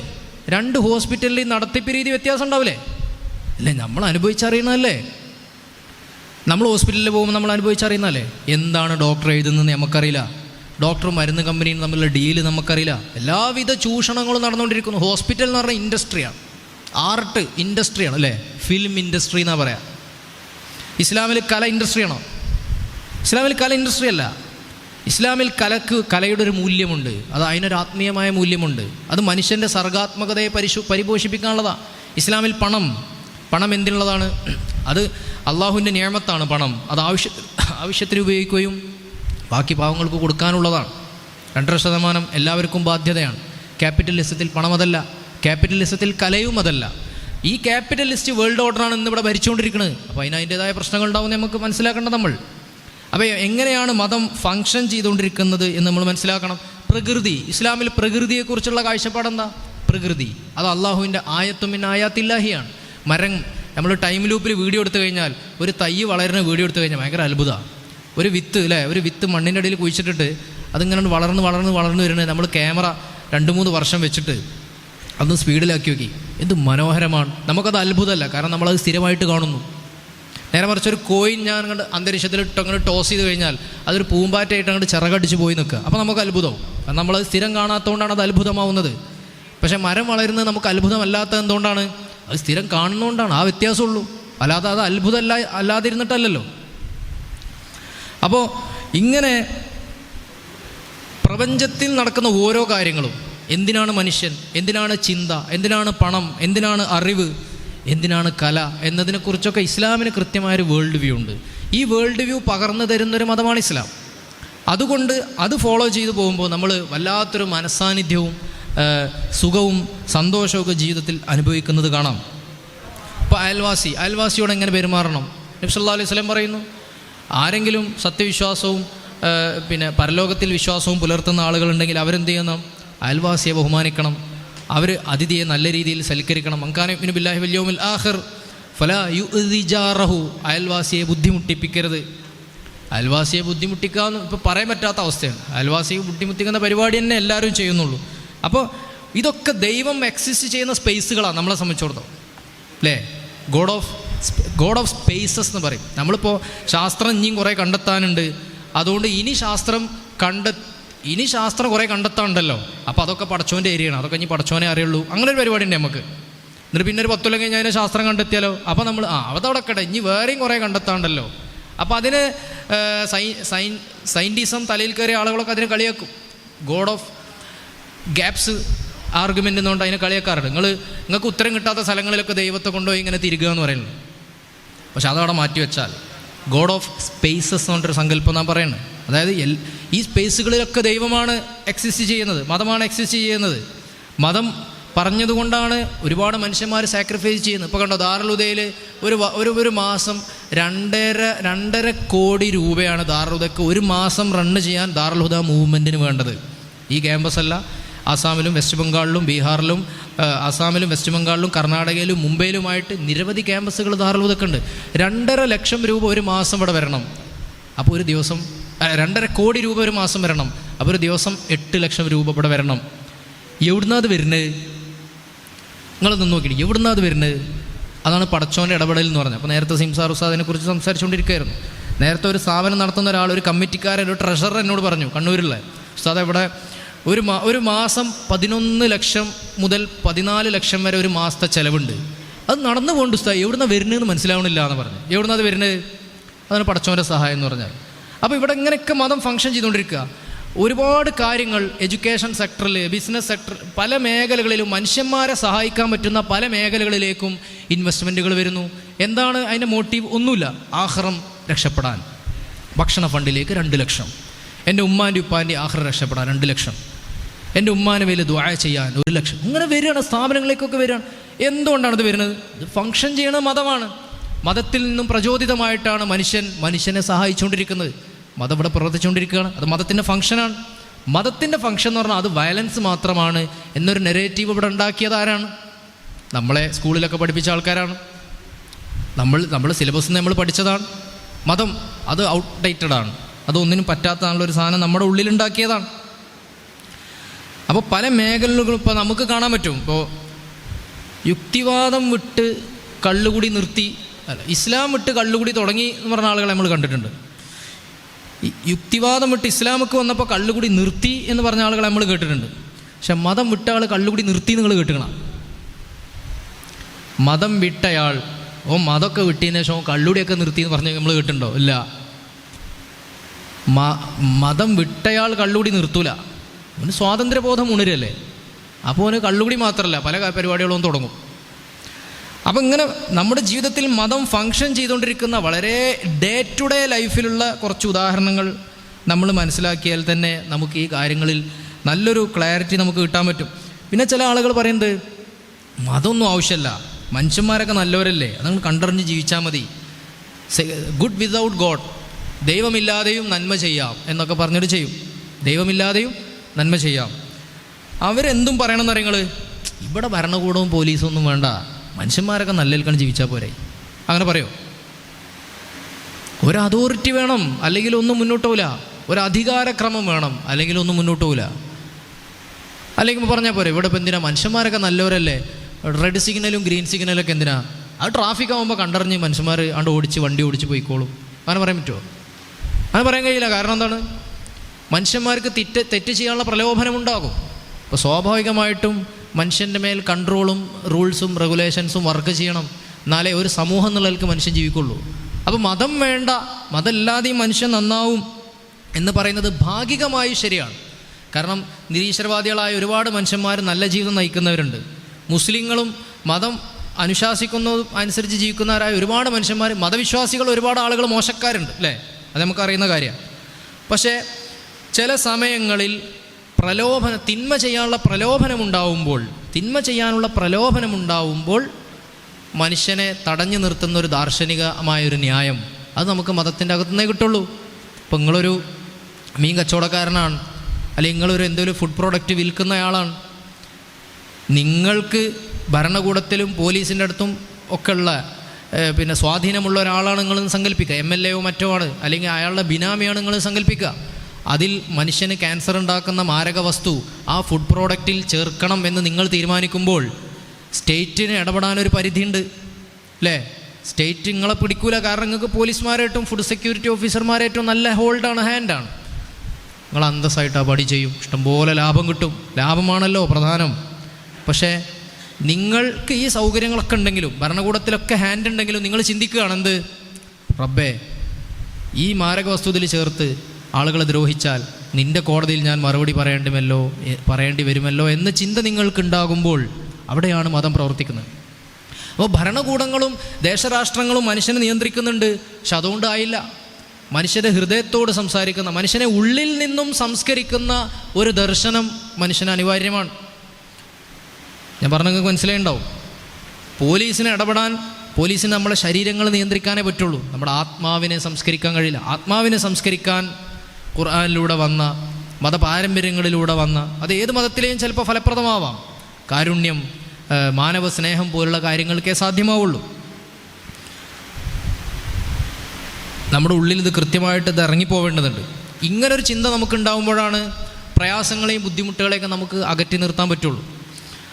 ഇപ്പോൾ ഒരു ബിസിനസ്സുകാരാണ് ജോസ് സെബാസ്റ്റ്യൻ എന്ന് പറഞ്ഞൊരു എഴുത്തുകാരൻ. അദ്ദേഹം ധനകാര്യം ഒക്കെ കൈകാര്യം ചെയ്യുന്നൊരു മനുഷ്യനാണ്. മൂപ്പരൊക്കെ എഴുതുകയുണ്ടായി, മുസ്ലിങ്ങൾ നല്ല എമൗണ്ട് ബിസിനസ്സിൽ ഇൻവെസ്റ്റ് ചെയ്യും. കാരണം അവർ ഖദർ ഖലായിൽ വിശ്വസിക്കുന്നുണ്ട്. വിധി വിശ്വാസികളായതുകൊണ്ട് കൂടുതൽ ബുദ്ധിമുട്ടുകളൊന്നും അവരെ ബാധിക്കൂല എന്നാണ് ജോസ് സെബാസ്റ്റ്യൻ ധനകാര്യം മാഗസിനിൽ എഴുതിയ സംഭവമാണ്. മുസ്ലിങ്ങൾ പ്രത്യേകിച്ച് മലബാറിലൊക്കെ മുസ്ലിങ്ങൾ വലിയ സംഖ്യ ബിസിനസ്സിൽ ഇൻവെസ്റ്റ് ചെയ്യും. വലിയ റിസ്ക് അവരെടുക്കും. അത് പൊട്ടിയാലും അവർക്ക് പ്രശ്നമല്ല, അവരടുത്ത് റീഇൻവെസ്റ്റ് ചെയ്യും. ഓൺലൈൻ തട്ടിപ്പുകളെ കുറിച്ചല്ല കേട്ടോ പറഞ്ഞത്, അല്ല അന്തസ്സുള്ള ഇൻവെസ്റ്റ്മെൻറ്റുകളെ കുറിച്ചാണ് പറഞ്ഞത്. പക്ഷേ മുസ്ലിങ്ങളല്ലാത്തവർ, അവർക്ക് പേടിയാണ്, ഈ പൈസ നഷ്ടപ്പെടുമോ എന്നുള്ള പേടി കാരണം അവർ അത്ര അധികം ഇൻവെസ്റ്റ് ചെയ്യൂല. പക്ഷെ മുസ്ലിങ്ങൾക്ക് ആ ഒരു പേടി താരതമ്യേന കുറവാണ്. കാരണം അവർ വിധിവിശ്വാസികളാണ് എന്ന് അദ്ദേഹം എഴുതി നമുക്ക് കാണാൻ പറ്റും. അപ്പം ഇങ്ങനെയുള്ള മതം മനുഷ്യരിൽ പ്രവർത്തിക്കുന്ന ഓരോ രീതികളാണ്. അപ്പോൾ പിന്നെ നമുക്ക് സംശയം ഉണ്ടാവും, സയൻസിന് നന്മ തിന്മകൾ തീരുമാനിക്കാനുള്ള കഴിവുണ്ടാവുമോ? അങ്ങനെ കുറച്ച് ആൾക്കാർ പറയുന്നുണ്ട്, വാദിക്കുന്നുണ്ട്. അപ്പോൾ ശാസ്ത്രീയമായിട്ട് പല കണ്ടുപിടുത്തങ്ങളും വരുമ്പോൾ ശാസ്ത്രം നന്മ തിന്മകൾ തീരുമാനിച്ചു തരുമല്ലോ എന്ന് വിശ്വസിപ്പിക്കുന്ന ആളുകളുണ്ട്. അതിലും നമുക്ക് പൂർണ്ണമായും വിശ്വസിക്കാൻ കഴിയില്ല. ആറ്റം ബോംബ് എങ്ങനെ ഉണ്ടാക്കാമെന്ന് സയൻസ് പറയും. പക്ഷെ അത് ഹിരോഷിമയിലും നാഗസാക്കിയിലും ഇട്ടിട്ട് ഇത്ര ആളെ കൊല്ലണമെന്ന് സയൻസ് പറയില്ല. അത് ആ ഇടുന്ന ആളെ സ്വഭാവത്തിനനുസരിച്ചാണ് വരിക, അല്ലേ? ഒരു 100 പേരെ ഒറ്റയടിക്ക് കൊല്ലുന്ന ഒരു തോക്ക് ഉണ്ടാക്കാനുള്ള ടെക്നോളജി കണ്ടെത്തി. ആ ടെക്നോളജി കൊണ്ട് ഊർജ്ജം ഉൽപ്പാദിപ്പിക്കുകയാണോ വേണ്ടത്, അന്യ നാട്ടിലെ ആളുകളെ കൊല്ലുകയാണോ വേണ്ടതെന്ന് ആരാ തീരുമാനിക്കുക? അത് ഇവൻ്റെ ഉള്ളിലുള്ള എത്തിക്സാണ് തീരുമാനിക്കുക. ഈ എത്തിക്സിനെയാണ് മതം അഡ്രസ്സ് ചെയ്യുന്നത്. ഈ എത്തിക്സാണ് മതം പ്രൊഡ്യൂസ് ചെയ്യുന്നത്. ഞാൻ പറഞ്ഞത് മനസ്സിലാവുണ്ടാവും. അപ്പോൾ നമ്മുടെ സാപ്പിയൻസ് ഒക്കെ എഴുതിയ യുവാൽ നോവ ഹരാരി ഒക്കെ പറയുന്നത് കാണാം. അദ്ദേഹം വളരെ വ്യക്തമായിട്ട് പറയുന്നത്, it's unclear what should we do with increasing understanding of genetics. Genetical engineering ഇപ്പോൾ വളരെ സജീവമായിട്ട് വരുന്നുണ്ട്, അല്ലേ? ജീനുകളിൽ മാറ്റം വരുത്തിയിട്ട് ഒരുപാട് ബ്രീഡ് ചെയ്തിട്ട് ഒക്കെ ഒരുപാട് മാറ്റങ്ങൾ മനുഷ്യ ശരീരത്തിലും ഒക്കെ ഉണ്ടാക്കാൻ പറ്റും. അപ്പോൾ മൂപ്പര് പറയണേ, ഇത്രയും വികസിച്ച് വരുന്ന ഈ ജനറ്റിക്സ് കൊണ്ട് അതിനെ എങ്ങനെ ഉപയോഗിക്കാം എന്നുള്ള വിഷയത്തിൽ നമുക്കിപ്പോഴും അവ്യക്തതയുണ്ട്. Should we use this knowledge to cure cancer മാറ്റാനാണോ ഈ ജനറ്റിക്കൽ നോളജ് നമ്മൾ ഉപയോഗിക്കേണ്ടത്? അതോ to create a race of genetically engineered superman, genetically എഞ്ചിനീയർഡായ 100 മനുഷ്യൻ്റെ ശക്തിയുള്ള ഒരു ഭീമൻ മനുഷ്യൻ ഉണ്ടാക്കാനാണോ നമ്മളിത് ഉപയോഗിക്കേണ്ടത്? Or to engineer dairy cows with super sized udders, ഭീമൻ പിന്നെ അകിടുകളുള്ള ഒരുപാട് മിൽക്ക് പാൽ ഉൽപ്പാദിപ്പിക്കാൻ പറ്റുന്ന പശുക്കളെ ഉണ്ടാക്കാനാണോ ഈ ജനറ്റിക്സ് നമ്മൾ ഉപയോഗിക്കേണ്ടത്? എല്ലാം ജനറ്റിക്സ് കൊണ്ട്, ഈ പണി പറഞ്ഞ 3 പണി ജനറ്റിക്സ് കൊണ്ട് പറ്റും. പക്ഷേ ഇതിന് എന്തിനുപയോഗിക്കണം എന്നുള്ളത് അത് ആ നിയമം നടപ്പാക്കുന്ന ആ നാട്ടിലെ ഭരണാധികാരികളുടെ തലക്കനുസരിച്ചിരിക്കും. അയാൾ ഒരു ഫാസിസ്റ്റ് ആണെന്നുണ്ടെങ്കിൽ 1000 മുസ്ലിങ്ങളെ ഒറ്റയടിക്ക് കൊല്ലാൻ പറ്റിയ ഒരു സൂപ്പർമാൻ ഉണ്ടാക്കുന്നതിനെ കുറിച്ച് റിസർച്ച് ചെയ്യും എന്നാണ് യുവാൽ നോഹ ഹരാരി പറഞ്ഞുകൊണ്ടിരിക്കുന്നത്. അയാളൊരു സോഷ്യലിസ്റ്റ് ആണെങ്കിൽ ചിലപ്പോൾ ഭീമൻ അകിടുകളുള്ള പശുക്കളെ ഉണ്ടാക്കുന്നതിന് വേണ്ടിയിട്ട് അയാൾ റിസർച്ചിന് വേണ്ടിയിട്ട് ഫണ്ട് കൊടുക്കും. ആ നാട്ടിൽ അത്രയും ആളുകളെ പട്ടിണി മാറ്റാമല്ലോ എന്നയാൾ ചിന്തിച്ചേക്കും. അപ്പോൾ ആരാണോ സയൻസ് കൈകാര്യം ചെയ്യുന്നത് അവരുടെ എത്തിക്സ്, അവരുടെ പിന്നെ നന്മ തിന്മയെക്കുറിച്ചുള്ള ധാർമ്മിക ബോധത്തിനനുസരിച്ചിരിക്കും അതിൻ്റെ ഫലം.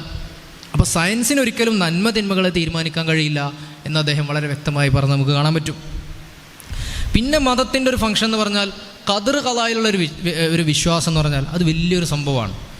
അത് പ്രധാനപ്പെട്ടൊരു കാര്യമാണ്. ഇപ്പോൾ നമ്മൾ ഈ മോട്ടിവേഷൻ ക്ലാസ്സുകളൊക്കെ കേൾക്കും. മോട്ടിവേഷൻ ക്ലാസ്സിന് കേട്ടാൽ നമുക്കൊരു ആനനെടുത്തിട്ട് പൊക്കാനൊക്കെ തോന്നും. ഭയങ്കര എനർജി ആയിരിക്കും. അത് കഴിഞ്ഞൊരു 24 മണിക്കൂർ നമ്മളിങ്ങനെ ഡൗൺ ആവും. ഈ മോട്ടിവേഷൻ ക്ലാസ്സുകൾ കേൾക്കുമ്പോൾ, മോട്ടിവേഷൻ ക്ലാസ് നമ്മളെ മോട്ടിവേറ്റ് ചെയ്യുന്ന ഒരാളെ ക്ലാസ് കേൾക്കുന്നതുകൊണ്ട് പ്രശ്നമൊന്നുമില്ല. പക്ഷെ നമ്മൾ എന്ത് ചെയ്യരുത്, ജീവിതത്തെ ഒരു മാത്തമാറ്റിക്കൽ ഇക്വേഷനായി കാണുന്ന അവസ്ഥയിലേക്ക് അത് എത്തിക്കരുത്. അതായത് മൂപ്പര് ക്ലാസ്സിൽ പറഞ്ഞത് ഇന്ന കോഴ്സ് ചെയ്തിട്ട് 2 കൊല്ലം ഇന്ന ഇൻറ്റേൺഷിപ്പിൽ പോയിട്ട് ഇന്ന ഡിപ്ലോമയും കൂടി ചെയ്ത് ഇന്നോടത്ത് ചെന്നാൽ ഇത്ര 70,000 സാലറി കിട്ടുന്ന ആളാവാം എന്നാണ് മൂപ്പര് പറഞ്ഞത്. മൂപ്പര് അങ്ങനെ ആയിട്ടുണ്ട്. അതുകൊണ്ട് ഇനി എല്ലാവരും അങ്ങനെ ആവും, യു ക്യാൻ വിൻ, കമോൺ, ഇങ്ങനെയൊക്കെ ചെയ്താൽ മതി, നിങ്ങൾക്കും ഇങ്ങനെയാവാം എന്നാണ് മോട്ടിവേഷൻ ക്ലാസ്സിൻ്റെ ഒരു ജനറൽ മെസ്സേജ് അല്ലേ? അങ്ങനെ ശ്രമിച്ച ആളുകളൊന്നും അങ്ങനെ ആവണില്ല. അങ്ങനെ ശ്രമിച്ച ആളുകൾ ഒരുപാട് അങ്ങനെ ആവുന്നില്ല. ഇപ്പോൾ US ഒരു വിദ്യാഭ്യാസ ചിന്തയുണ്ട്, അലൈൻ ഡി ബോട്ടൺ എന്ന് പറഞ്ഞിട്ടുണ്ട്. മൂപ്പർ അതിനെക്കുറിച്ച് പറയുന്നുണ്ട്. ആളുകൾക്കൊക്കെ പിന്നെ മെറിറ്റോക്രസി വന്നിട്ടുണ്ട്. അതായത് മെറിറ്റുള്ള ആളുകൾ വലിയ പൈസക്കാരായി മാറും. അപ്പോൾ പൈസ ഇല്ലാത്ത ആളുകൾ മെറിറ്റില്ലാത്ത ആളുകളാണ് ആളുകൾ തെറ്റിദ്ധരിക്കും. വിദ്യാഭ്യാസം ജോലിക്ക് വേണ്ടിയിട്ടും പ്രൊഫഷന് വേണ്ടിയിട്ടുമാണ്. അപ്പോൾ വലിയ പ്രൊഫഷനിലെത്തിയ ആളുകളൊക്കെ നല്ല പഠിപ്പുള്ള ആളുകളാണ്. അത്രയും സമ്പത്തില്ലാത്ത ആളുകൾ വിദ്യാഭ്യാസം കുറഞ്ഞ ആളുകളാണ് എന്ന് മനസ്സിലാക്കും ആളുകൾ. അപ്പോൾ അത് തിരുത്തണം എന്നാണ് അദ്ദേഹം പറയുന്നത്. നസീം നിക്കോളാസ് താലിബ് ഉണ്ട്, അദ്ദേഹത്തിൻ്റെ ഒരു പുസ്തകമുണ്ട്, എൻ്റെ ഓർമ്മ ശരിയാണ് US തന്നെ, ഫൂൾഡ് ബൈ റാൻഡംനെസ് എന്നാണ് ആ പുസ്തകത്തിൻ്റെ പേര്. ആ പുസ്തകത്തിൽ അദ്ദേഹം പറയുന്ന ആളുകൾക്ക് സർവൈവർഷിപ്പ് ബയാസ് ഉണ്ട് എന്നുള്ളത്. എന്താണ് സർവൈവർഷിപ്പ് ബയാസ് എന്ന് പറഞ്ഞാൽ? ആരാണോ സർവൈവ് ചെയ്തത് അവരെ മാതൃകയാക്കി എടുത്തിട്ട് ഇനി നമ്മൾക്കൊക്കെ അങ്ങനെ ആവാൻ പറ്റും എന്നുള്ളൊരു തോന്നൽ. പക്ഷേ there are losers in the world. ലോകത്ത് ഒരുപാട് പരാജിതരുണ്ട്. ഈ പരാജിതരെക്കുറിച്ച് ഒരു പുസ്തകം ഇറങ്ങണില്ല, ഒക്കെ വിജയികളെക്കുറിച്ചുള്ള പുസ്തകമാണ് ഇറങ്ങണത്. എന്നിട്ട് അത് വായിച്ചിട്ട് നമ്മൾ മനസ്സിലാക്കും ഇങ്ങനെയൊക്കെ ചെയ്താൽ ഞാനും ഇങ്ങനെ വിജയിക്കും എന്ന് ആളുകൾ മനസ്സിലാക്കും. ചിലപ്പോൾ അങ്ങനെ വിജയിച്ചോളുന്നില്ല. അങ്ങനെ വിജയിച്ചിട്ടില്ലെങ്കിൽ, അങ്ങനെ ജീവിതത്തെ ഒരു മാത്തമാറ്റിക്കൽ ഇക്വേഷനായി കണ്ട മനുഷ്യർ നിരാശയിലേക്ക് പോവും, ആത്മഹത്യയിലേക്ക് പോവും. പക്ഷെ ഒരു മുഅ്മിനാണെങ്കിൽ തളരൂല. കാരണം അവൻ ഹദീസിൽ കൃത്യമായി പറഞ്ഞിട്ടുണ്ട്, ഇതാ പിന്നെ അജബല്ലി അംരിൽ മുഅ്മിൻ, ഒരു മുഅ്മിനിൻ്റെ കാര്യം എത്ര ഒരു അത്ഭുതമാണ്. ഇതാ അസാബത്തുഹു സറാഉ ശക്കർ വ ഇതാ അസാബത്തുഹു ദറാഉ സബർ. അവനൊരു സന്തോഷം വന്നാൽ അവൻ അള്ളാഹുവിനോട് ശുക്ർ ചെയ്യും, നന്ദി ചെയ്യും. അവനൊരു പ്രയാസം വന്നാലോ അവൻ ക്ഷമിക്കുകയും ചെയ്യും. അതാണ് മുഅ്മിൻ്റെ ഒരു രീതി. അപ്പോൾ അതുകൊണ്ട് ഏത് കാര്യങ്ങളും അവന് ഡീല് ചെയ്യാൻ പറ്റും. പിന്നെ മതം അടിമത്തമാണ് ഉൽപ്പാദിപ്പിക്കുന്നതെന്നൊക്കെ രവിചന്ദ്രനൊക്കെ മുമ്പ് പ്രസംഗിച്ചിരുന്നു അല്ലേ? അയാളെപ്പോഴും പ്രസംഗിക്കുന്ന ഒരു കാര്യമാണ്. ലാസ്റ്റ് ഷുഹൈബുൽ ഹൈതമിയുമായുള്ള സംവാദത്തിൽ രവിചന്ദ്രൻ പറഞ്ഞൊരു സംഭവമുണ്ട്. നിങ്ങൾ മതത്തിൻ്റെ ആളുകളൊക്കെ അടിമകളാണ്, നമ്മളൊക്കെ സ്വതന്ത്രരാണ്. പക്ഷെ അങ്ങനെ സ്വാതന്ത്ര്യം എന്ന് പറഞ്ഞാൽ അങ്ങനെ എല്ലാത്തിനും പറ്റും എന്നൊന്നും നമ്മൾ പറഞ്ഞിട്ടില്ല. കാരണം ഇവിടെ ഭരണഘടനയൊക്കെ ഉണ്ടല്ലോ, അതിനനുസരിച്ച് ജീവിക്കാനേ ഞങ്ങൾക്ക് പറ്റുള്ളൂ. അതുകൊണ്ട് അബ്സല്യൂട്ട് ഫ്രീഡം എന്ന് പറഞ്ഞാൽ അതൊരിക്കലും സാധ്യമല്ല. അങ്ങനെ ഞങ്ങൾ വാദിക്കുന്നുണ്ടെന്ന് വിശ്വാസികൾ നുണ പറയണം ഞങ്ങളെ പറ്റി. അങ്ങനെ ഞങ്ങൾക്ക് വാദമല്ല, ഞങ്ങൾ ഭരണഘടനയ്ക്ക് അനുസരിച്ച് ജീവിക്കണോളാണല്ലോ. എന്നിട്ട് മൂപ്പര് പറയണ്, പക്ഷേ ഞാനൊരു അടിമയല്ല, കാരണം ഞാൻ ക്രിസ്ത്യാനിറ്റിയിൽ വിശ്വസിക്കുന്നില്ല. ഞാനൊരു അടിമയല്ല, കാരണം ഞാൻ ഹിന്ദുയിസത്തിലോ ഇസ്ലാമിലോ വിശ്വസിക്കുന്നില്ല. എന്ത് പരിപാടിയാ? അടിമയല്ല എന്നുണ്ടെങ്കിൽ സർവത്ര സ്വാതന്ത്ര്യം വേണം. അപ്പോൾ ഈ നാഷണൽ സ്റ്റേറ്റിന് കീഴിലുള്ള ദേശരാഷ്ട്രത്തിന് ഭരണകൂടത്തിന് കീഴിലുള്ള ഒരു പ്രത്യേക കോഡിനും ഭരണഘടനയ്ക്കും അനുസരിച്ചാണ് പുള്ളി ഇവിടെ ജീവിക്കുന്നത്. ഈ ഭരണകൂടത്തിൽ പോണോഗ്രഫി ഹലാലാണ്, പക്ഷേ ചൈൽഡ് പോണോഗ്രഫി ഹറാമാണ്. നിലവിൽ പോണോഗ്രഫി ഹലാലാണ്, ചൈൽഡ് പോണോഗ്രഫി ഹറാമാണ്. കഞ്ചാവ് ഒരു നിശ്ചിത അളവ് ഹലാലാണ്, അതിൻ്റെ മേലൊക്കെ ഹറാമാണ്. അപ്പോൾ ഇവിടെയുണ്ട് നിയമങ്ങൾ. നാഷൻ സ്റ്റേറ്റും ഒരു മതമാണ് എന്നൊക്കെയാണ് പുതിയ ആന്ത്രോപോളജിസ്റ്റുകളൊക്കെ പറഞ്ഞുകൊണ്ടിരിക്കുന്നത്. ദേശരാഷ്ട്രവും ഒരു മതമാണ്. അതിനകത്തും ഭക്തിയുണ്ട്, അതിനകത്തും പൗരോഹിത്യമുണ്ട്, അതിനകത്തും പിന്നെ വിശുദ്ധമായ നാമങ്ങളും ചിഹ്നങ്ങളും കൊടികളുമുണ്ട്, അതിനകത്തും ദേശീയ ഗാനങ്ങളും മറ്റൊക്കെ ഉണ്ട്, അതിനകത്തും മറികടക്കാനാവാത്ത നിയമങ്ങളുണ്ട്. ശരിയല്ലേ? നാഷൻ സ്റ്റേറ്റ് ഒരു ദൈവമാണ് എന്നൊക്കെ പ്രസ്താവിച്ച ആളുകളുണ്ട്. റോബർട്ട് വുത്നോവിനെ പോലുള്ള ആളുകളൊക്കെ, തിമോത്തി ഫിറ്റ്സ്ജെറാൾഡിനെ പോലുള്ള ആളുകളൊക്കെ അത് പരാമർശിച്ചിട്ടുണ്ട്. ഇപ്പോൾ ജീവിച്ചുകൊണ്ടിരിക്കുന്ന നരവംശ ശാസ്ത്രജ്ഞരാണ് അവരൊക്കെ. അപ്പോൾ രവിചന്ദ്രൻ പറയുന്നത് എന്താ വെച്ചാൽ, നിങ്ങളൊക്കെ അടിമകളാണ്, കാരണം നിങ്ങൾ മതവിശ്വാസികളാണ്. അപ്പോൾ നമുക്കും പറയാം, രവിചന്ദ്രൻ മിസ്റ്റർ രവിചന്ദ്രൻ, നമ്മൾ 70% അടിമകളായിട്ട് നമ്മളെ നീ കാണുന്നുണ്ടെങ്കിൽ നിങ്ങളൊരു 50% അടിമയാണ്. ആധുനിക ദേശരാഷ്ട്രത്തിനകത്ത് രവിചന്ദ്രൻ 80% സ്വാതന്ത്ര്യം അനുഭവിക്കുന്നു, ബാക്കി 20% അയാൾ പാരതന്ത്ര്യം അനുഭവിക്കുന്നു. നമ്മുടെ മതത്തിനകത്ത് നമുക്കുണ്ട് കുറച്ച് സ്വാതന്ത്ര്യവും പാരതന്ത്ര്യവും. ഞാൻ പറഞ്ഞത് നിങ്ങൾക്ക് മനസ്സിലായോ? അപ്പോൾ ഇതൊക്കെ റിലേറ്റീവാണ്. സ്വാതന്ത്ര്യം എന്ന് പറഞ്ഞാൽ ഒരു പാരതന്ത്ര്യം അംഗീകരിക്കില്ലെങ്കിൽ ഒരു പാരതന്ത്ര്യം അംഗീകരിക്കാതിരിക്കുക, സർവത്ര സ്വതന്ത്രനാവുക. ഇനിയിപ്പോൾ രവിചന്ദ്രൻ്റെ പോലെ ഒരാൾ, ഒരു യുക്തിവാദി ഉയർന്നു വന്നു, അയാൾ പറഞ്ഞു ഈ നാഷണൽ സ്റ്റേറ്റിനകത്ത് ജീവിക്കലൊക്കെ പ്രയാസമാണ്, ഇവിടെ ടാക്സ് കൊടുക്കണം, ഹെൽമെറ്റ് ഇടണം, സീറ്റ് ബെൽറ്റ് ഇടണം, ഇതൊക്കെ നമ്മളെ ഇഷ്ടമല്ലേ. നമ്മളെവിടെയെങ്കിലും പോയി ആക്സിഡൻ്റായി വീണാൽ പോലീസിന് എന്താ അറിയണം, നമുക്കല്ല നഷ്ടം, മൈ ബോഡി മൈ റൈറ്റ് എന്നൊക്കെ പറഞ്ഞ ഒരാൾ രംഗപ്രവേശം ചെയ്തു നിൽക്കുക. രവിചന്ദ്രനേക്കാളും തടി കേടാവുന്ന പേടില്ലാത്ത ഒരാൾ, അയാളെ സ്വാതന്ത്ര്യം അംഗീകരിച്ചു കൊടുത്തൂടെ? അംഗീകരിച്ചു കൊടുക്കാൻ പറ്റൂല. കാരണം എന്താ? ഇവിടെ ഒരു നിയമമുണ്ട്. ഇതേപോലെ ഒരു നിയമം നമുക്കുണ്ട്. മനുഷ്യനെ നിയന്ത്രിക്കാൻ എല്ലാ ഇൻസ്റ്റിറ്റ്യൂഷനകത്തും റൂൾസ് ആൻഡ് റെഗുലേഷനും ഉണ്ട്. അത് നാഷണൽ സ്റ്റേറ്റ് ആവട്ടെ, അത് മതമാവട്ടെ. പിന്നെ മതത്തിൻ്റെ നിയന്ത്രണം മാത്രം പാടില്ല, മറ്റുള്ള നിയന്ത്രണങ്ങളൊക്കെ ആവാം എന്ന് പറയുന്നത് അത് ഗുണ്ടായിസാണ്. കാരണം മതം ഇവിടെ നല്ല ഒരുപാട് ഫങ്ഷൻസ് നടത്തിക്കൊണ്ടിരിക്കുന്നുണ്ട്. അത് നമ്മൾ നേരത്തെ വിശദീകരിച്ചു. എന്തെല്ലാം ഫങ്ഷൻസാണ് മതം ഇവിടെ നടത്തിക്കൊണ്ടിരിക്കുന്നത് നമ്മൾ നേരത്തെ വിശദീകരിച്ചു. അപ്പം മതം ഉപേക്ഷിക്കൂ, മനുഷ്യരാവൂ, ശാസ്ത്രത്തിലേക്ക് വരൂ എന്നൊക്കെ പറഞ്ഞിട്ടാ തോന്നും ശാസ്ത്രം വേറെയും മതം വേറെയെന്ന്. ആധുനിക ശാസ്ത്രത്തിൻ്റെ കണക്കെടുത്താൽ അതിൽ 5 ആളെ എണ്ണിയാൽ, കെപ്ലറേയും ഗലീലിയോനെയും എണ്ണിയാൽ പിന്നെ എണ്ണുള്ളത് ഐസക് ന്യൂട്ടനെയാണ്. ഐസക് ന്യൂട്ടൻ ഒരു തികഞ്ഞ മതവിശ്വാസിയായിരുന്നു. ഐസക് ന്യൂട്ടൻ ഗ്രാവിറ്റി കണ്ടുപിടിച്ചു. ഗ്രാവിറ്റിയെക്കുറിച്ച് മൂപ്പരുടെ ഒരു വിശദീകരണം, അദ്ദേഹത്തിൻ്റെ ഒരു എക്സ്പ്ലനേഷൻ ഐസക് ന്യൂട്ടൻ പറയുകയും, ഐസക് ന്യൂട്ടൻ അവസാനം പറഞ്ഞത് കണക്ക് കൊണ്ട് തെളിയിക്കാം, ഗ്രഹങ്ങളുടെ സഞ്ചാരവും മറ്റൊക്കെ തെളിയിക്കാം, പക്ഷെ എന്തുകൊണ്ട് ഗ്രഹങ്ങൾ ഇങ്ങനെ തന്നെ കറങ്ങുന്നു അത് ദൈവനിശ്ചയമാണെന്നാണ് പുള്ളി പറഞ്ഞത്. അത് ദൈവനിശ്ചയമാണ്. അവരൊക്കെ മതവിശ്വാസികളായിരുന്നു. നാസയിൽ ഇപ്പോൾ ജീവിച്ചിരിക്കണ കുറിച്ച് അവർ മതവിശ്വാസികളല്ല, പക്ഷെ അവർ അന്ധവിശ്വാസികളാണ്. ഞാനത് വിശദീകരിച്ചല്ലോ. അതിന് ശേഷം നാസയിൽ നിന്ന് ഒട്ടുമിക്ക സംഭവങ്ങളും റോക്കറ്റുകളും പേടകങ്ങളും മുകളിലോട്ട് പോകുമ്പോൾ ഇവർ ഈ കപ്പലണ്ടി കുപ്പി ഒന്ന് കൈമാറും, എല്ലാവർക്കും കപ്പലണ്ടി ഒന്ന് വിതരണം ചെയ്യും. അതുകൊണ്ടാണ് നിങ്ങൾക്ക് അത് ഗൂഗിൾ ചെയ്താൽ കിട്ടും. JPL ലക്കി പീനട്ട് എന്ന് ഗൂഗിൾ ചെയ്താൽ നിങ്ങൾക്ക് ആ കഥ വായിക്കാം, ആ സംഭവം വായിക്കാൻ പറ്റും. അപ്പോൾ മനുഷ്യൻ ഒന്നുകിൽ നല്ലൊരു ദാർശനിക മൂല്യമുള്ള പിന്നെ എപ്പിസ്റ്റമോളജിക്കൽ വെയിറ്റുള്ള ഒരു വിശ്വാസം മനുഷ്യനുണ്ടാവുക, അതല്ലെങ്കിൽ മനുഷ്യൻ അന്ധവിശ്വാസിയായിരിക്കും. ഇത് രണ്ടാലും ഒന്നേ സംഭവിക്കുള്ളൂ. ബാക്കിയെല്ലാം പുകമറകളാണ് എന്ന് നമുക്ക് അടിസ്ഥാനപരമായി മനസ്സിലാക്കാൻ പറ്റും. ഇനി ഒരൊറ്റ തീമും കൂടെ ഞാൻ പറയാം. ഒരു 5 മിനിറ്റ് കൊണ്ട് ഞാൻ അവസാനിപ്പിക്കാം ഇൻഷാ അല്ലാഹ്. നിങ്ങൾക്കും വിശക്കുന്നുണ്ട്, നമുക്കും വിശക്കുന്നുണ്ട്. നമ്മളിപ്പോൾ മനുഷ്യൻ സന്തോഷത്തിലിരിക്കണം, സമാധാനത്തിലിരിക്കണം എന്നൊക്കെ നമ്മൾ പറയാറുണ്ട്. ഇന്ന് നമ്മൾ ഉപയോഗിക്കുന്ന സോഷ്യൽ മീഡിയ അത് പ്രവർത്തിച്ചുകൊണ്ടിരിക്കുന്നത് നമുക്ക് ഉപകാരമുള്ള രീതിയിലല്ല, മറിച്ച് നമ്മെ രസിപ്പിക്കുന്ന രീതിയിലാണ്. രസം കിട്ടുന്നുണ്ട്, പക്ഷെ ഉപകാരം കിട്ടണമെന്നില്ല. ഉദാഹരണത്തിന് ഇപ്പോൾ നിങ്ങളൊരു കാര്യം സെർച്ച് ചെയ്യുകയാണ്, നിങ്ങൾ സ്ഥിരമായിട്ടൊരു കാര്യം കണ്ടുകൊണ്ടിരിക്കുകയാണ്, അത് തന്നെയാണ് നിങ്ങൾക്ക് അൽഗോരിതം തന്നുകൊണ്ടിരിക്കുക. ഇൻസ്റ്റഗ്രാമിൻ്റെ ആണെങ്കിലും യൂട്യൂബിൻ്റെ ആണെങ്കിലും അൽഗോരിതം നിങ്ങൾക്ക് തന്നുകൊണ്ടിരിക്കുന്ന കാര്യം, നിങ്ങൾ എന്താണോ സെർച്ച് ചെയ്യുന്നത് അത് തന്നെയാണ്. ഇപ്പോൾ നിങ്ങൾ സ്ഥിരമായിട്ട് കോമഡി കണ്ടാൽ മൊത്തത്തിൽ നിങ്ങളുടെ ലൈഫിൽ കോമഡി ആയിരിക്കും. മൊത്തത്തിൽ കാര്യങ്ങളെ സില്ലിയാക്കുന്ന ഒരവസ്ഥയിലേക്ക് നിങ്ങൾ മാറും. എപ്പോഴെങ്കിലൊക്കെ സീരിയസ് കണ്ടൻറ്റുകൾ നിങ്ങൾ കാണുന്നുണ്ടെങ്കിൽ അതിനനുസരിച്ച് നിങ്ങൾക്ക് സീരിയസ് കണ്ടൻറ്റുകൾ തരും. എപ്പോഴെങ്കിലും അശ്ലീലം കാണുന്നുണ്ടെങ്കിൽ അതിനനുസരിച്ച് അശ്ലീലവും നിങ്ങൾക്ക് തരും. ഒരു 10 തവണ അശ്ലീലം കണ്ട ആൾക്ക് നമ്മളെ ഷെരീഫല്ലേ, ഓനിങ്ങനെ നശിച്ചു പോകേണ്ട ആളല്ലല്ലോ, ഓന് കുറച്ച് നല്ല കാര്യങ്ങളൊക്കെ പറഞ്ഞു കൊടുക്കാമെന്ന് ഉള്ള രീതിയിലാണോ ഈ അൽഗോരിതം ഇതിൻ്റെ ആളുകൾ ഡിസൈൻ ചെയ്തിരിക്കുന്നത്? അല്ല, പരമാവധി സുഖിപ്പിക്കുക. അത്ര സമയം മൊബൈലിൻ്റെ മുമ്പിൽ ഇരിക്കും, അത്ര സമയം മൊബൈലിലെ സർവീസ് പ്രൊവൈഡർക്ക് വലിയ പ്രൈവറ്റ് കമ്പനികൾ പൈസ കൊടുക്കും. കാരണം അവരുടെ പരസ്യവും അതിനനുസരിച്ച് വരുന്നുണ്ട്. ഈ ലോകം ഇങ്ങനെ ഡിസൈൻ ചെയ്തുകൊണ്ടാണ് ഈ സോഷ്യൽ മീഡിയ എങ്ങനെ ആയത്. ഇത് ഇസ്ലാമിൻ്റെ വേൾഡ് വ്യൂ അടിസ്ഥാനപ്പെടുത്തിയിട്ട്, എത്തിക്കൽ ഫിലോസഫി അടിസ്ഥാനപ്പെടുത്തിയിട്ടാണ് ഈ സോഷ്യൽ മീഡിയ ഡിസൈൻ ചെയ്തിരുന്നതെങ്കിൽ ഇതിങ്ങനെ ആവുമായിരുന്നില്ല. ഒരാഴ്ച തുടർച്ചയായിട്ട് വയലൻസ് കിട്ടൂല. വയലൻസ് മാത്രം കാണുന്ന ആൾക്ക് വയലൻസ് തന്നെ കിട്ടും, അല്ലേ? ഒരു സംഖ്യയായിട്ട് തന്നെ തുടരും. മുസ്ലിമിനെ കുറിച്ച് തെറ്റ് മാത്രം അവന് കിട്ടും, കുറ്റം മാത്രം കിട്ടും. അവനത് കാണുന്നതോടും അവന് കൂടുതൽ വർഗീയവാദിയാവും. അങ്ങനെയാണ് ഫേസ്ബുക്കിൽ നിന്ന് ഒരു വനിത രാജിവെച്ചത്. ഫേസ്ബുക്ക് വർഗീയത പ്രോത്സാഹിപ്പിക്കുന്നു എന്ന് പറഞ്ഞിട്ട്. നമുക്ക് ഓർമ്മ ഉണ്ടാവും, 2 വർഷം മുമ്പ് ഇപ്പറഞ്ഞ ഫേസ്ബുക്കിലെ പ്രധാനപ്പെട്ട ആളുകളൊക്കെ പലരും അതിൽ നിന്ന് രാജിവെച്ചിട്ടുണ്ട്. അതിൻ്റെ പേരുകൾ നമുക്ക് പറയാൻ കിട്ടും. ട്രിസ്റ്റൻ ഹാരിസ്, എലൈ പാരിസർ, സൈനബ് തുഫക്ചി എന്നൊക്കെ പറഞ്ഞിട്ട് പല ആളുകൾ, ടെക്നോ സോഷ്യോളജിസ്റ്റുകളാണ് അവരൊക്കെ രാജിവെച്ചത് ഈ സംഭവം പറഞ്ഞിട്ടാണ്, ഇതിൻ്റെ ഒരു പ്രശ്നങ്ങൾ പറഞ്ഞിട്ട്.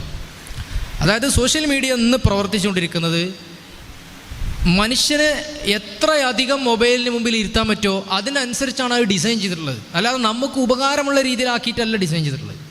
കുറച്ച് ജനറൽ നോളജ്, കുറച്ച് ചരിത്രം, ഒരു ലേശം കോമഡി, പിന്നെ കുറച്ച് നല്ലത്, പിന്നെ കുറച്ച് അഖ്ലാഖ്, ഇങ്ങനെയല്ല അത് വരുന്നത്. എന്താണോ കാണുന്നത് അത് വീണ്ടും വീണ്ടും തരുന്നുള്ള അവസ്ഥയിലേക്കാണ് വരുന്നത്. അപ്പോൾ it could have been designed in another വേ. വേറൊരു രീതിയിൽ അതിനെ ഡിസൈൻ ചെയ്യാമായിരുന്നു. എന്തുകൊണ്ട് ചെയ്തില്ല? ഇത് ക്യാപിറ്റലിസ്റ്റ് വേൾഡ് ഓർഡറാണ്. ഇവിടെ പരസ്യം പരമാവധി കൊടുക്കുകയും ആളുകളെ കൊണ്ട് അത് വാച്ച് ചെയ്യിപ്പിക്കുകയും എന്നിട്ട് അതിൻ്റെ ലാഭം കിട്ടുകയും മാത്രമാണ് ലക്ഷ്യം. അല്ലാതെ നമ്മുടെ അറിവിൻ്റെ ജനാധിപത്യവൽക്കരണമല്ല സോഷ്യൽ മീഡിയയുടെ ലക്ഷ്യം. പറഞ്ഞങ്ങൾക്ക് മനസ്സിലാവുണ്ടാവും. അപ്പോൾ സോഷ്യൽ മീഡിയയെക്കുറിച്ച് പ്രത്യേകം പറയാൻ കാരണം ഇന്ന് നമ്മുടെ ജീവിതത്തിൻ്റെ നല്ലൊരു ശതമാനം ക്വാളിറ്റി അവേഴ്സും കവർന്നെടുത്തുകൊണ്ടിരിക്കുന്നത് സോഷ്യൽ മീഡിയയാണ്. അതുകൊണ്ടാണ് അത് പറയാൻ കാരണം. അതിൽ നമ്മൾ പെട്ട വലിയൊരു പെടൽ എന്ന് പറഞ്ഞാൽ നെഗറ്റീവായുള്ള കാര്യങ്ങൾ നമ്മൾ ഒരിക്കലും ഷെയർ ചെയ്യരുത്. നമുക്കത് ദീനി പ്രവർത്തനമാണെന്ന് നമ്മൾ വിചാരം. ഒരു പെൺകുട്ടി ഒളിച്ചോടി പോയി നിൽക്കുക, നിങ്ങളെ നാട്ടിലോ നിങ്ങളെ കുടുംബത്തിലോ ഒക്കെ ഒളിച്ചോടി പോയി നിൽക്കുക, സ്പോട്ടിൽ അത് ഷെയർ ചെയ്യും, അല്ലേ? അത് ദീനി പ്രവർത്തനമെന്നാണ് കുറേ ആളുകളുടെ വിചാരം. എന്ത് ദുരന്തപൂർണമായ സാഹചര്യമാണ്. നോക്കൂ, ശരിയാണോ? നോക്കൂ ദീനുൽ ഇസ്ലാമിൻ്റെ പോക്ക് എന്നൊക്കെ പറഞ്ഞാൽ അങ്ങോട്ട് ഷെയർ ചെയ്യും. ഈ കുട്ടി ചിലപ്പോൾ അന്ന് വൈകുന്നേരം വീട്ടിലെത്തിയിട്ടുണ്ടാവും. എനിക്ക് വേണ്ട, എനിക്ക് എൻ്റെ അമ്മാനിപ്പാനി മതി, എനിക്ക് നല്ലൊരു ജീവിതം മതി എന്നൊക്കെ പറഞ്ഞിട്ട് ചിലപ്പോൾ ഈ കുട്ടി തിരിച്ചെത്തിയിട്ടുണ്ടാവും. പക്ഷേ ഈ മെസ്സേജ് പോയത് ആയിരക്കണക്കിന് ഗ്രൂപ്പുകളിലേക്കായിരിക്കും. പ്രത്യേകിച്ച് ഈ നെഗറ്റീവ് ഷെയ്ഡുള്ള സാധനങ്ങൾ ഇടുമ്പോൾ ആളുകൾക്ക് അതൊരു സുഖമാണല്ലോ. 1000 ഓരോ ഗ്രൂപ്പിലും 1000 ആളുണ്ടെങ്കിൽ 300 ഗ്രൂപ്പിൽ അത് പോയാൽ 30,000 ആളുകളിലേക്ക് എത്തിയില്ലേ? നമ്മളതിൽ പങ്കാളികളായിട്ടുണ്ടെങ്കിൽ നിങ്ങൾ ആലോചിച്ച് നോക്കി. അത് ഗീബത്താണ്, അത് നമീമത്താണ്. നെഗറ്റീവ് ഷെയർ ചെയ്യുന്നത് നെഗറ്റീവിൻ്റെ നോർമലൈസേഷന് വഴിയൊരുക്കും. നെഗറ്റീവിൻ്റെ നോർമലൈസേഷൻ വന്നു കഴിഞ്ഞാൽ സമൂഹക്രമത്തിൽ മൊത്തം നെഗറ്റീവിന് ഒരു വില ഇല്ലാതാവും. അതൊക്കെ എല്ലാവർക്കും ചെയ്യാവുന്നതാണെന്നുള്ളൊരു മാനസികാവസ്ഥയിലേക്ക് ആളുകളെത്തും. അതിൻ്റെ ഫലമായിട്ട് എന്താവും? ആളുകൾക്ക് വീണ്ടും തിന്മകൾ ചെയ്യാനുള്ള പ്രചോദനമുണ്ടാവും. അതുകൊണ്ടാണ് തെറ്റുകൾ മറച്ചു വെക്കാൻ അള്ളാഹുവിൻ്റെ റസൂൽ കൽപ്പിച്ചത്. എന്ത് തെറ്റാണെങ്കിലും അത് തെറ്റ് നടന്ന സ്ഥലത്ത് പോയി തിരുത്തുകയും പരിഹരിക്കുകയും ചെയ്യലല്ലാതെ അനാവശ്യമായ ഷെയറിങ് ഒരിക്കലും പാടില്ല എന്നാണ് നബി സല്ലല്ലാഹു അലൈഹി വസല്ലം നമുക്ക് ഉത്ബോധിപ്പിച്ച് തന്ന സാമൂഹിക ക്രമത്തിൻ്റെ ഒരു സ്വഭാവം. ആധുനികത ഡിസൈൻ ചെയ്ത ലോകത്തിൻ്റെ പ്രശ്നം തന്നെ അതാണ്. അവിടെ എന്തില്ല, ഓഡിയൻസ് നഷ്ടപ്പെട്ടു. ഇപ്പം നമ്മൾ തമ്മിലിപ്പോൾ ഒരു പ്രത്യേക റാപ്പ് വന്നില്ലേ? ഇപ്പം നിങ്ങൾ ഇത്ര നേരം എന്നെ കേൾക്കുകയാണ്, ഞാൻ നിങ്ങളോടും കേൾക്കുകയാണ്. അപ്പം ഇതുവരെ പറഞ്ഞ കാര്യങ്ങൾ വെച്ചിട്ട് ഞാൻ നിങ്ങളോടൊരു തമാശയൊക്കെ പറഞ്ഞു എന്ന് സങ്കല്പിക്കുക. ഈ തമാശ ഒരു ക്ലിപ്പായിട്ട് വേറെ ഏതെങ്കിലും ഒരു തഹജ്ജുദൊക്കെ സ്കരിച്ച് ദ്വയർന്ന് നല്ല രീതിയിൽ ഒരു വിശ്വാസം ഇങ്ങനെ ഇരിക്കുക, ഓനിക്ക് ഈ തമാശ കിട്ടി നിൽക്കുക. അപ്പോൾ ഓൻ ചിന്തിക്കും, പടച്ചറബേ എന്താ ഇപ്പോൾ ഈ മൂലര് പറയണത് എന്നോൻ ചിന്തിക്കും. കാരണം ഈ ഒരു കോണ്ടെക്സ്റ്റിൽ നിന്നും പറിച്ചെടുത്തിട്ട് വേറൊരു കോണ്ടെക്സ്റ്റിലേക്കാണ് അത് പോകുന്നത്. അള്ളാഹുവിൻ്റെ റസൂല് അങ്ങനെ ആയിരുന്നു. പ്രീ മോഡേൺ യുഗത്തിൽ, ഇത്ര ടെക്നോളജി വ്യാപകമല്ലാത്ത യുഗത്തിൽ ഓഡിയൻസിന് കൃത്യമായിട്ട് കിട്ടിയിരുന്നു. ഒരു ഉസ്താദ് ആ ഉസ്താദിൻ്റെ കുട്ടിയോട് പറയുന്ന കാര്യങ്ങൾ വേറെ ആയിരിക്കും, ആ ഉസ്താദ് നാട്ടുകാരോട് പറയുന്ന കാര്യങ്ങൾ വേറെ ആയിരിക്കും. റസൂലുള്ള ഓരോ വ്യക്തിയോടും വേറെ വേറെ കാര്യങ്ങൾ പറഞ്ഞു. നബി ഏറ്റവും നല്ല പ്രവർത്തനമേതാ? ഒരു സ്വഹാബിയോട് നബി പറഞ്ഞു 5 വക്ത് സമയമാവുമ്പോൾ ഉടൻ നിസ്കരിക്കലാണ്. മറ്റൊരു സ്വഹാബിയോട് പറഞ്ഞു ഉമ്മാനിപ്പനി നോക്കലാണ്. മറ്റൊരു സ്വഹാബിയോട് പറഞ്ഞു യുദ്ധം ചെയ്യലാണ്, ശത്രു ഉണ്ടാവുമ്പോൾ ദീനിന് വേണ്ടി യുദ്ധം ചെയ്യലാണ്. അപ്പോൾ ഇത് വേറെ വേറെ കോണ്ടെക്സ്റ്റിലേക്ക് പോകും.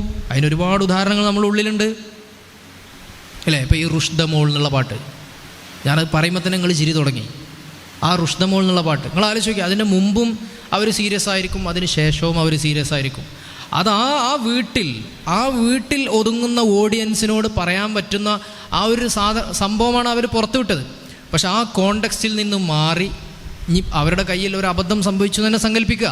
അതൊരിക്കലും പുറം ലോകത്ത് എത്തിച്ചിട്ട് അതിനെ നമ്മൾ ആഘോഷിക്കാൻ പാടില്ലായിരുന്നു. കാരണം ആ നെഗറ്റീവ് എല്ലായിടത്തും എത്തി. ആ പെൺകുട്ടിയോട് നിങ്ങളൊന്ന് ശരിക്കും ആലോചിച്ച് നോക്കി, ആ കല്യാണ പെണ്ണിൻ്റെ ഒരു അവസ്ഥ നിങ്ങളൊന്ന് ആലോചിച്ച് നോക്കി. എന്ത് ദ്രോഹമാണ് അവരോട് നമ്മൾ ചെയ്തത്. അത് ഷെയർ ചെയ്ത ആളുകളോട് എന്ത് ദ്രോഹമാണ് ചെയ്തത്. അപ്പോൾ നമ്മൾ മനസ്സിലാക്കേണ്ട ഒരു കാര്യം, ഒരു നെഗറ്റീവ് സാധനം വരുമ്പോൾ ഇത് മുഴുവൻ 100% ഇതിങ്ങനെ തന്നെയാണെന്ന് നമ്മൾ ഒരിക്കലും തെറ്റിദ്ധരിക്കരുത്. അതിന് വേറെ കോണ്ടെക്സ്റ്റ് ഉണ്ടാവാം. ഇനി അത് തെറ്റാണെങ്കിൽ പോലും ഞാനത് ഷെയർ ചെയ്യരുത് എന്നുള്ളൊരു ബോധം നമുക്കുണ്ടാവണം. ഷെയർ ചെയ്യുന്നവരോട് നമ്മൾ പറയടാ, ഹൈറാണെങ്കിൽ ഷെയർ ചെയ്താൽ പോരെ. ഇതുകൊണ്ട് ഹൈറില്ലെങ്കിൽ പിന്നെ എന്തിനാ അത് ഷെയർ ചെയ്യണത്? ഒരു ഷെറിനെ തടുത്തൂടെ? മൻകാന യുഅ്മിനു ബില്ലാഹി വൽ യൗമിൽ ആഖിർ ഫല്യഖുൽ ഖൈറൻ ഔ ലിയസ്മുത് എന്നാണല്ലോ റസൂലുള്ളാഹി സ്വല്ലല്ലാഹു അലൈഹി വസല്ലം പറഞ്ഞത്. നന്മ ഉദ്ദേശിക്കുന്ന ആൾ പിന്നെ നല്ലതാണോ ഉദ്ദേശിക്കണമെന്നുണ്ടെങ്കിൽ, അവൻ വിശ്വാസിയാണെന്നുണ്ടെങ്കിൽ ഒന്നുകിൽ നല്ലത് പറയാം, അല്ലെങ്കിൽ മിണ്ടാതിരിക്കുക. നമ്മൾ മിണ്ടാതിരുന്നതുകൊണ്ട് ചിലപ്പോൾ ഒരു നഷ്ടം ഉണ്ടാവില്ല, പക്ഷെ നമ്മൾ പറഞ്ഞത് കൊണ്ട് ഒരുപാട് നഷ്ടങ്ങളുണ്ടാവും. പക്ഷേ ദൗർഭാഗ്യവശാൽ നിലവിൽ ഡിസൈൻ ചെയ്യപ്പെട്ടിട്ടുള്ള ലോകം അത് മോഡേൺ സെക്യുലർ ഫിലോസഫിയിലാണ് അത് ഡിസൈൻ ചെയ്യപ്പെട്ടുള്ളത്. അപ്പോൾ അതിൻ്റെ ടെക്നോളജിയും അതിൻ്റെ സയൻസും അതിൻ്റെ മെഡിസിനും അതിൻ്റെ ആർക്കിടെക്ചറും അതിൻ്റെ സോഷ്യൽ സയൻസും ഒക്കെ ആ സ്വഭാവം കാണിക്കും. ഏത് സ്വഭാവം? മനുഷ്യനെ സ്വാർത്ഥനാക്കും, മനുഷ്യന് ഉപകാരമുള്ളതിനേക്കാൾ മനുഷ്യനെ രസിപ്പിക്കുന്ന കാര്യങ്ങൾ പ്രൊഡ്യൂസ് ചെയ്യും. ശരിയാണ്. ഉപകാരമുള്ളത് മുഴുവൻ രസിപ്പിക്കണതാവണമെന്നില്ല, രസിപ്പിക്കണതുകൊണ്ട് മുഴുവൻ ഉപകാരം ഉണ്ടാവണമെന്നില്ല. നിങ്ങളെ രസിപ്പിച്ചുകൊണ്ടിരിക്കുന്ന കാര്യങ്ങളൊക്കെ നിങ്ങൾ മനസ്സിലൊന്ന് ആലോചിച്ച് നോക്കി. അവിടെ അതൊക്കെ യൂസ്ഫുൾ ആണോ നിങ്ങളൊന്ന് ചിന്തിച്ച് നോക്കി. അല്ല. നേരെ മറിച്ച് നിങ്ങൾക്ക് ഇഷ്ടമില്ലാത്ത കുറേ കാര്യങ്ങളൊന്ന് ആലോചിച്ച് നോക്കി, അത് ഒരുപാട് യൂസ്ഫുൾ ആയിരിക്കും. ഇപ്പോൾ ഇവിടെ ഇവിടെ ഇപ്പോൾ നിങ്ങൾ 4 മണിക്കൂറായല്ലോ. ഇപ്പോൾ എണീറ്റ് പോകാൻ കുറേ ആൾക്കാർ ആഗ്രഹിക്കുന്നുണ്ടാവും. രസമുള്ള പരിപാടി ആവില്ല, കാരണം അറിവ് കേൾക്കുകയാണ്, ബുദ്ധിമുട്ടി ചെയ്തുകൊണ്ടിരിക്കുകയാണ്. റീൽസ് ഒന്നും കാണാതെ ഈ സമയം നോട്ടെടുത്ത് ഇരിക്കുകയാണ്. റിസ്ക് ഉള്ള പരിപാടിയാണ്, പക്ഷേ it might become useful anywhere in your life. മനുഷ്യന്മാർക്ക് രസിപ്പിക്കുന്ന കാര്യങ്ങൾ മുഴുവൻ, അവരെ സന്തോഷിപ്പിക്കുന്ന കാര്യങ്ങൾ മുഴുവൻ യൂസ്ഫുൾ ആവണമെന്നില്ല, പലപ്പോഴും ഹാംഫുൾ ആയിരിക്കും. നല്ല ഷുഗറുള്ള ഒരാൾ നമ്മളൊക്കെ പോയിട്ട് ലഡു കൊടുക്കുക, അല്ലെങ്കിൽ മറ്റേ ചക്കരമുട്ടായി കൊടുക്കുക. നമ്മളെ സന്തോഷമല്ലേ, എൻ്റെ സന്തോഷമല്ലേ നമ്മളെ സന്തോഷം എന്നാട്ടാ കൊടുക്കണത്. അതാപ്പോൾ സന്തോഷം. അവനത് ഹാംഫുൾ അല്ലേ, അത് കഴിക്കുന്ന ആൾക്കത് ഹാംഫുൾ അല്ലേ. ഇതുപോലെ ടെക്നോളജി എന്ന് പറഞ്ഞാൽ അത് കൺവീനിയൻസ് ആണെന്നാണ് നമ്മളെ പഠിപ്പിച്ചിരിക്കുന്നത്. മനുഷ്യൻ്റെ കാര്യങ്ങളൊക്കെ എളുപ്പമാക്കാനുള്ളൊരു പരിപാടിയാണ്. പക്ഷേ മനുഷ്യൻ്റെ കാര്യങ്ങൾ ഇപ്പോൾ എളുപ്പമാവുകയാണോ ചെയ്തത്? നമ്മളെ വീട്ടിലൊന്ന് പോയാൽ നോക്കി, നമ്മളെ വാപ്പ മൊബൈലുമേ, ഉമ്മ മൊബൈലുമേ, പെങ്ങൾ മൊബൈൽ, എല്ലാവരും മൊബൈലുമേ. എന്നിട്ട് കുട്ടിയൊക്കെ മൊബൈൽ എടുക്കാക്കാൻ വേണ്ടി വലിയ ക്ലാസ്സാണ്. അങ്ങനെ നടക്കുമോ? എല്ലാവരുടെയും സ്ക്രീൻ ടൈം വളരെ പരിധി കടന്നു പോയിരിക്കുന്നു. എല്ലാവരുടെയും സ്ക്രീൻ ടൈം ഇപ്പോൾ 2024 ഡിക്ഷണറിയിൽ കയറിയ ഒരു വാക്കുണ്ട്. 2024 വേർഡ് ഓഫ് ദി ഇയർ ആയിട്ട് അംഗീകരിക്കപ്പെട്ടൊരു വാക്ക്. അതിൻ്റെ പേര് ബ്രെയിൻ റോട്ട് എന്നാണ്. ഇപ്പോൾ നിങ്ങൾ ഈ രജിസ്ട്രേഷന് വേണ്ടിയുള്ള ഡിസ്ക്രിപ്ഷൻ വായിച്ചപ്പോൾ അതിൽ വന്നിട്ടുണ്ടാവും. സ്കൂളുകൾ നിങ്ങൾ പറഞ്ഞു കൊടുക്കണം. ബ്രെയിൻ റോട്ട് പറഞ്ഞാൽ എന്താ? തലച്ചോറ് ചീഞ്ഞു പോകാമെന്ന് പച്ച മലയാളത്തിൽ. ബ്രെയിൻ റോട്ട് അതായത് നിലവാരമില്ലാത്ത കണ്ടൻറ്റ് നിരവധി തവണ വീക്ഷിക്കുന്നതിലൂടെ തലച്ചോറിഞ്ഞ് വരുന്ന കപ്പാസിറ്റി കുറവ്, സീരിയസ് ആയ കാര്യങ്ങൾ പ്രോസസ്സ് ചെയ്യാൻ പറ്റാത്ത അവസ്ഥ, ഇതിനാണ് ബ്രെയിൻ റോട്ട് എന്ന് പറയാം. സയ്യിദ് ഹുസൈൻ നസ്ർ ഒരിക്കൽ പറഞ്ഞിട്ടുണ്ട്, all modern devices, all time saving devices produced by the modernity is destroying our time. സമയം ലാഭിക്കാൻ എന്ന പേരിൽ ആധുനികത ഉൽപ്പാദിപ്പിച്ച എല്ലാ ഉപകരണങ്ങളും മനുഷ്യൻ്റെ സമയം കവർന്നെടുത്തുകൊണ്ടിരിക്കുകയാണെന്നാണ് അദ്ദേഹം പറയുന്നത്. ശരിയല്ലേ? നിങ്ങളൊന്ന് ആലോചിക്കും, മനസ്സിരിച്ചൊന്ന് ആലോചിക്കും. അപ്പോൾ ഇതിവിടെ വേണ്ടാന്നാണോ? അല്ല, വന്നോട്ടെ, ടെക്നോളജി വന്നോട്ടെ, ഇതൊക്കെ നമ്മൾ ഉപയോഗിക്കും. പക്ഷെ കൺട്രോള് നമ്മളാവണം. കൺട്രോള് പരസ്യ കമ്പനികളാവരുത്. കൺട്രോള് നമ്മൾ സുക്കർബർഗിനോ സാം ആൾട്ട്മാനോ എലോൺ മസ്കിനോ വിട്ടുകൊടുക്കരുത്. കൺട്രോൾ നമ്മുടെ കയ്യിലാവണം. എന്നാലേ നമുക്ക് നമ്മുടെ സ്ക്രീൻ ടൈം ഉണ്ടാവുള്ളൂ. അപ്പം ഇത് ദുനിയാവാണുള്ള ബോധം നമുക്ക് വേണം. ഇനി ആഖിറം വരുന്നുള്ള ബോധം നമുക്ക് വേണം. ഇവിടെ എല്ലാ പ്രശ്നങ്ങളും ഈ ഒരു 2 ലോകം, ഇരുലോകം, ദുനിയാവും ആഖിറവും വെച്ചിട്ട് നമ്മൾ നീങ്ങിയാൽ ഇവിടെ എല്ലാ പ്രശ്നങ്ങൾക്കും നമുക്കൊരു പരിഹാരം ഉണ്ടാവും. നമുക്കൊരു ഒരു കൃത്യമായൊരു എക്സ്പ്ലനേഷൻ കൊടുക്കാൻ പറ്റും. ഇപ്പോൾ ഒരു സൈക്യാട്രിസ്റ്റ് ഉണ്ട്, ഡോക്ടർ അന്ന ലംകെ എന്ന് പറഞ്ഞിട്ട്. റീസെൻ്റ്ലി ഇപ്പോൾ 1 വർഷം മുമ്പ് ഒരു പുസ്തകം ഇറക്കി. അതിൻ്റെ പേര് ഡോപ്പമൈൻ നേഷൻ എന്നാണ് പുസ്തകത്തിൻ്റെ പേര്. Dopamine nation. ഡോപ്പമൈൻ എന്ന് പറഞ്ഞാൽ എന്താ? സന്തോഷമുണ്ടാകുമ്പോൾ ഉൽപ്പാദിപ്പിക്കുന്ന ഹോർമോണിൻ്റെ പേരാണ് ഡോപ്പമൈൻ.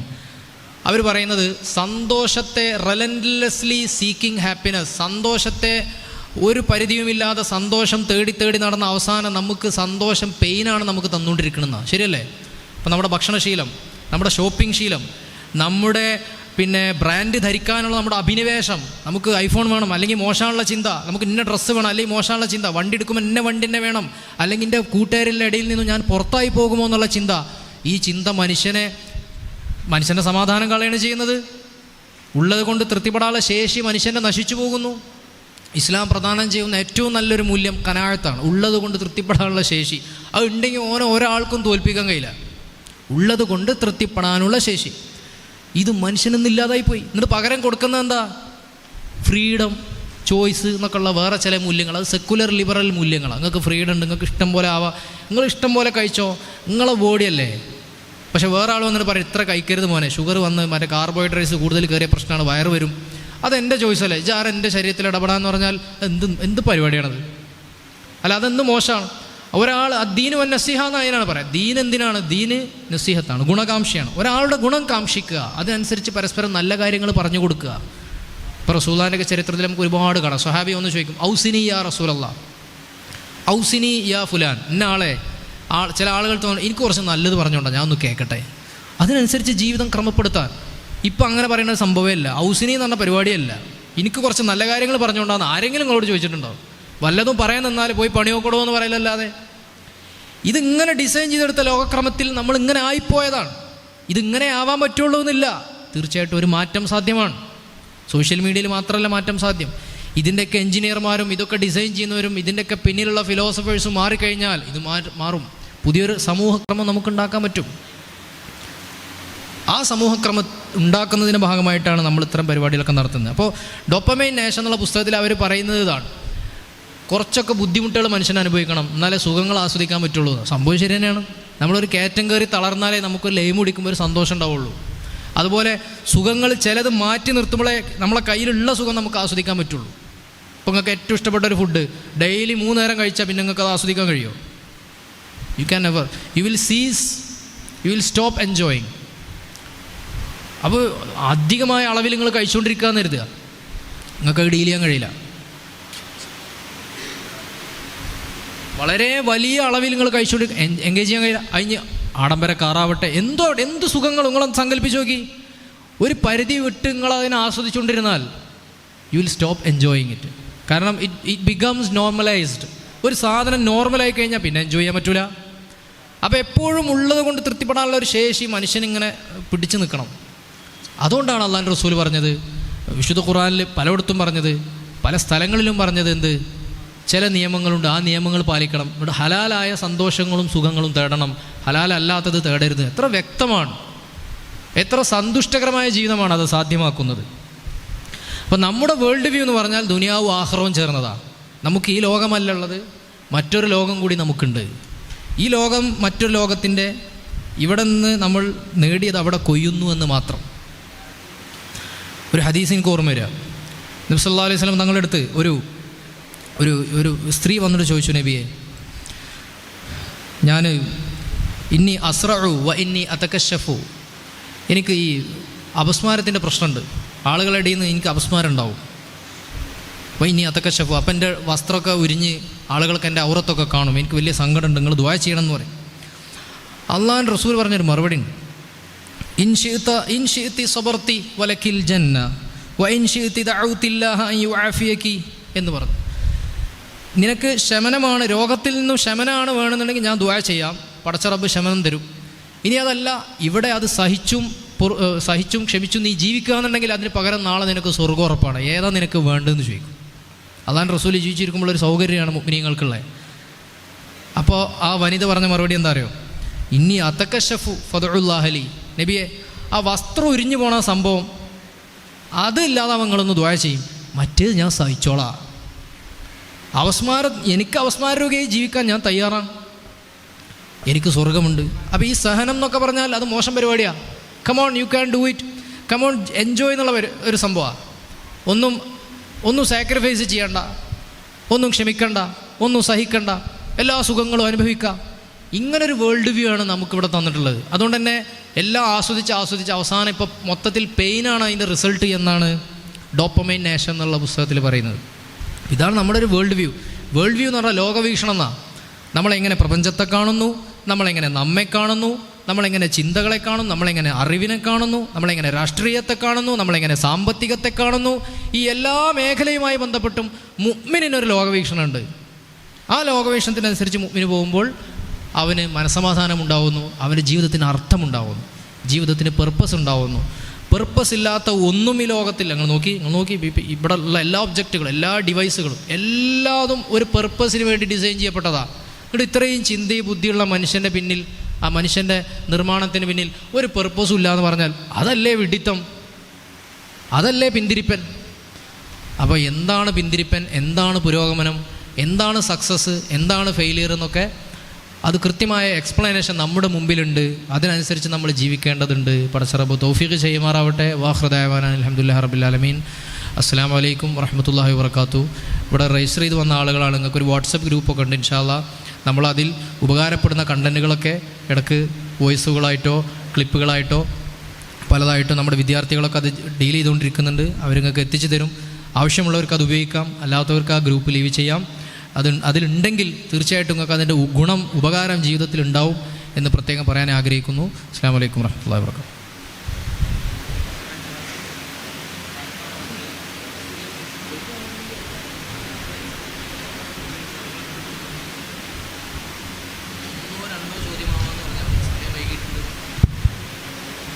വിദ്യാർത്ഥികൾക്ക് ആർക്കെങ്കിലും സംശയങ്ങൾ എന്തെങ്കിലും ഉണ്ടെങ്കിൽ സമയം വൈകിയതുകൊണ്ട് തന്നെ 1-2 ക്വസ്റ്റ്യൻസ് ചോദിക്കാനുള്ള സമയമുണ്ട്. ചോദിക്കാനുള്ളവർ നീച്ചെന്ന് ചോദിക്കാം.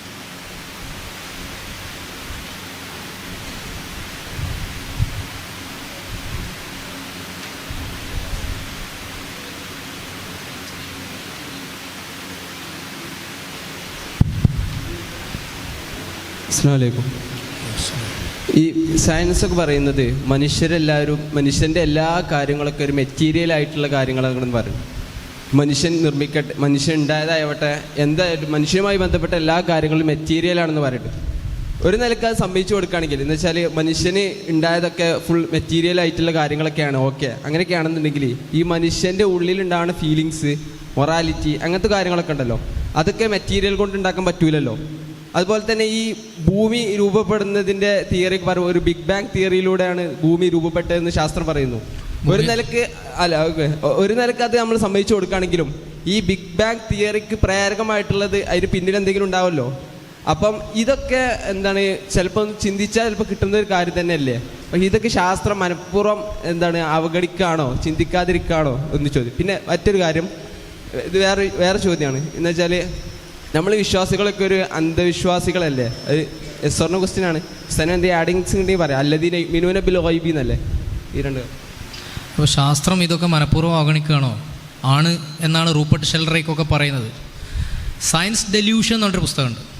ഗോഡ് ഡെല്യൂഷൻ എന്ന് പറഞ്ഞ പുസ്തകമാണ് റിച്ചാർഡ് ഡോക്കിൻസ് എന്നുള്ള നിരീശ്വരവാദി എഴുതി ലോകം മുഴുവൻ കച്ചവടമായത്. ദൈവവിഭ്രാന്തി എന്നുള്ള പേരിൽ രവിചന്ദ്രൻ അത് മലയാളത്തിലേക്ക് ആക്കിയിട്ടുണ്ട്. അതിൻ്റെ സമ്മറി സയൻസ് ഡെല്യൂഷൻ എന്നൊരു പുസ്തകമുണ്ട്. ശാസ്ത്ര വിഭ്രാന്തി എന്നർത്ഥം. നിലവിൽ നടന്നുകൊണ്ടിരിക്കുന്ന ശാസ്ത്രം as A practice, as an enterprise, നിലവിൽ നടന്നുകൊണ്ടിരിക്കുന്ന ശാസ്ത്രത്തിൻ്റെ പിന്നിൽ ഒരു പാരഡൈമും ഒരു പൊളിറ്റിക്സും അതിനകത്തൊരു ഗ്രൂപ്പ് വർക്കും പവർ ഗ്രൂപ്പും അവരുദ്ദേശിച്ചാൽ മാത്രമേ അവിടെ പ്രബന്ധമായി വരുള്ളൂ. അതിനപ്പുറമുള്ള റിസർച്ചുകൾ അവർ സാധ്യമാക്കുന്നില്ല എന്ന് റൂപ്പർട്ട് ഷെൽഡ്രേക്ക് അദ്ദേഹത്തിൻ്റെ പുസ്തകത്തിൽ എഴുതിയിട്ടുണ്ട്. ഇപ്പോൾ ദൈവത്തെ സ്ഥാപിക്കുന്ന ഡിസ്കഷൻസാണ് കൂടുതൽ വന്നുകൊടുക്കുന്നത്. ഇപ്പോൾ ഐസക്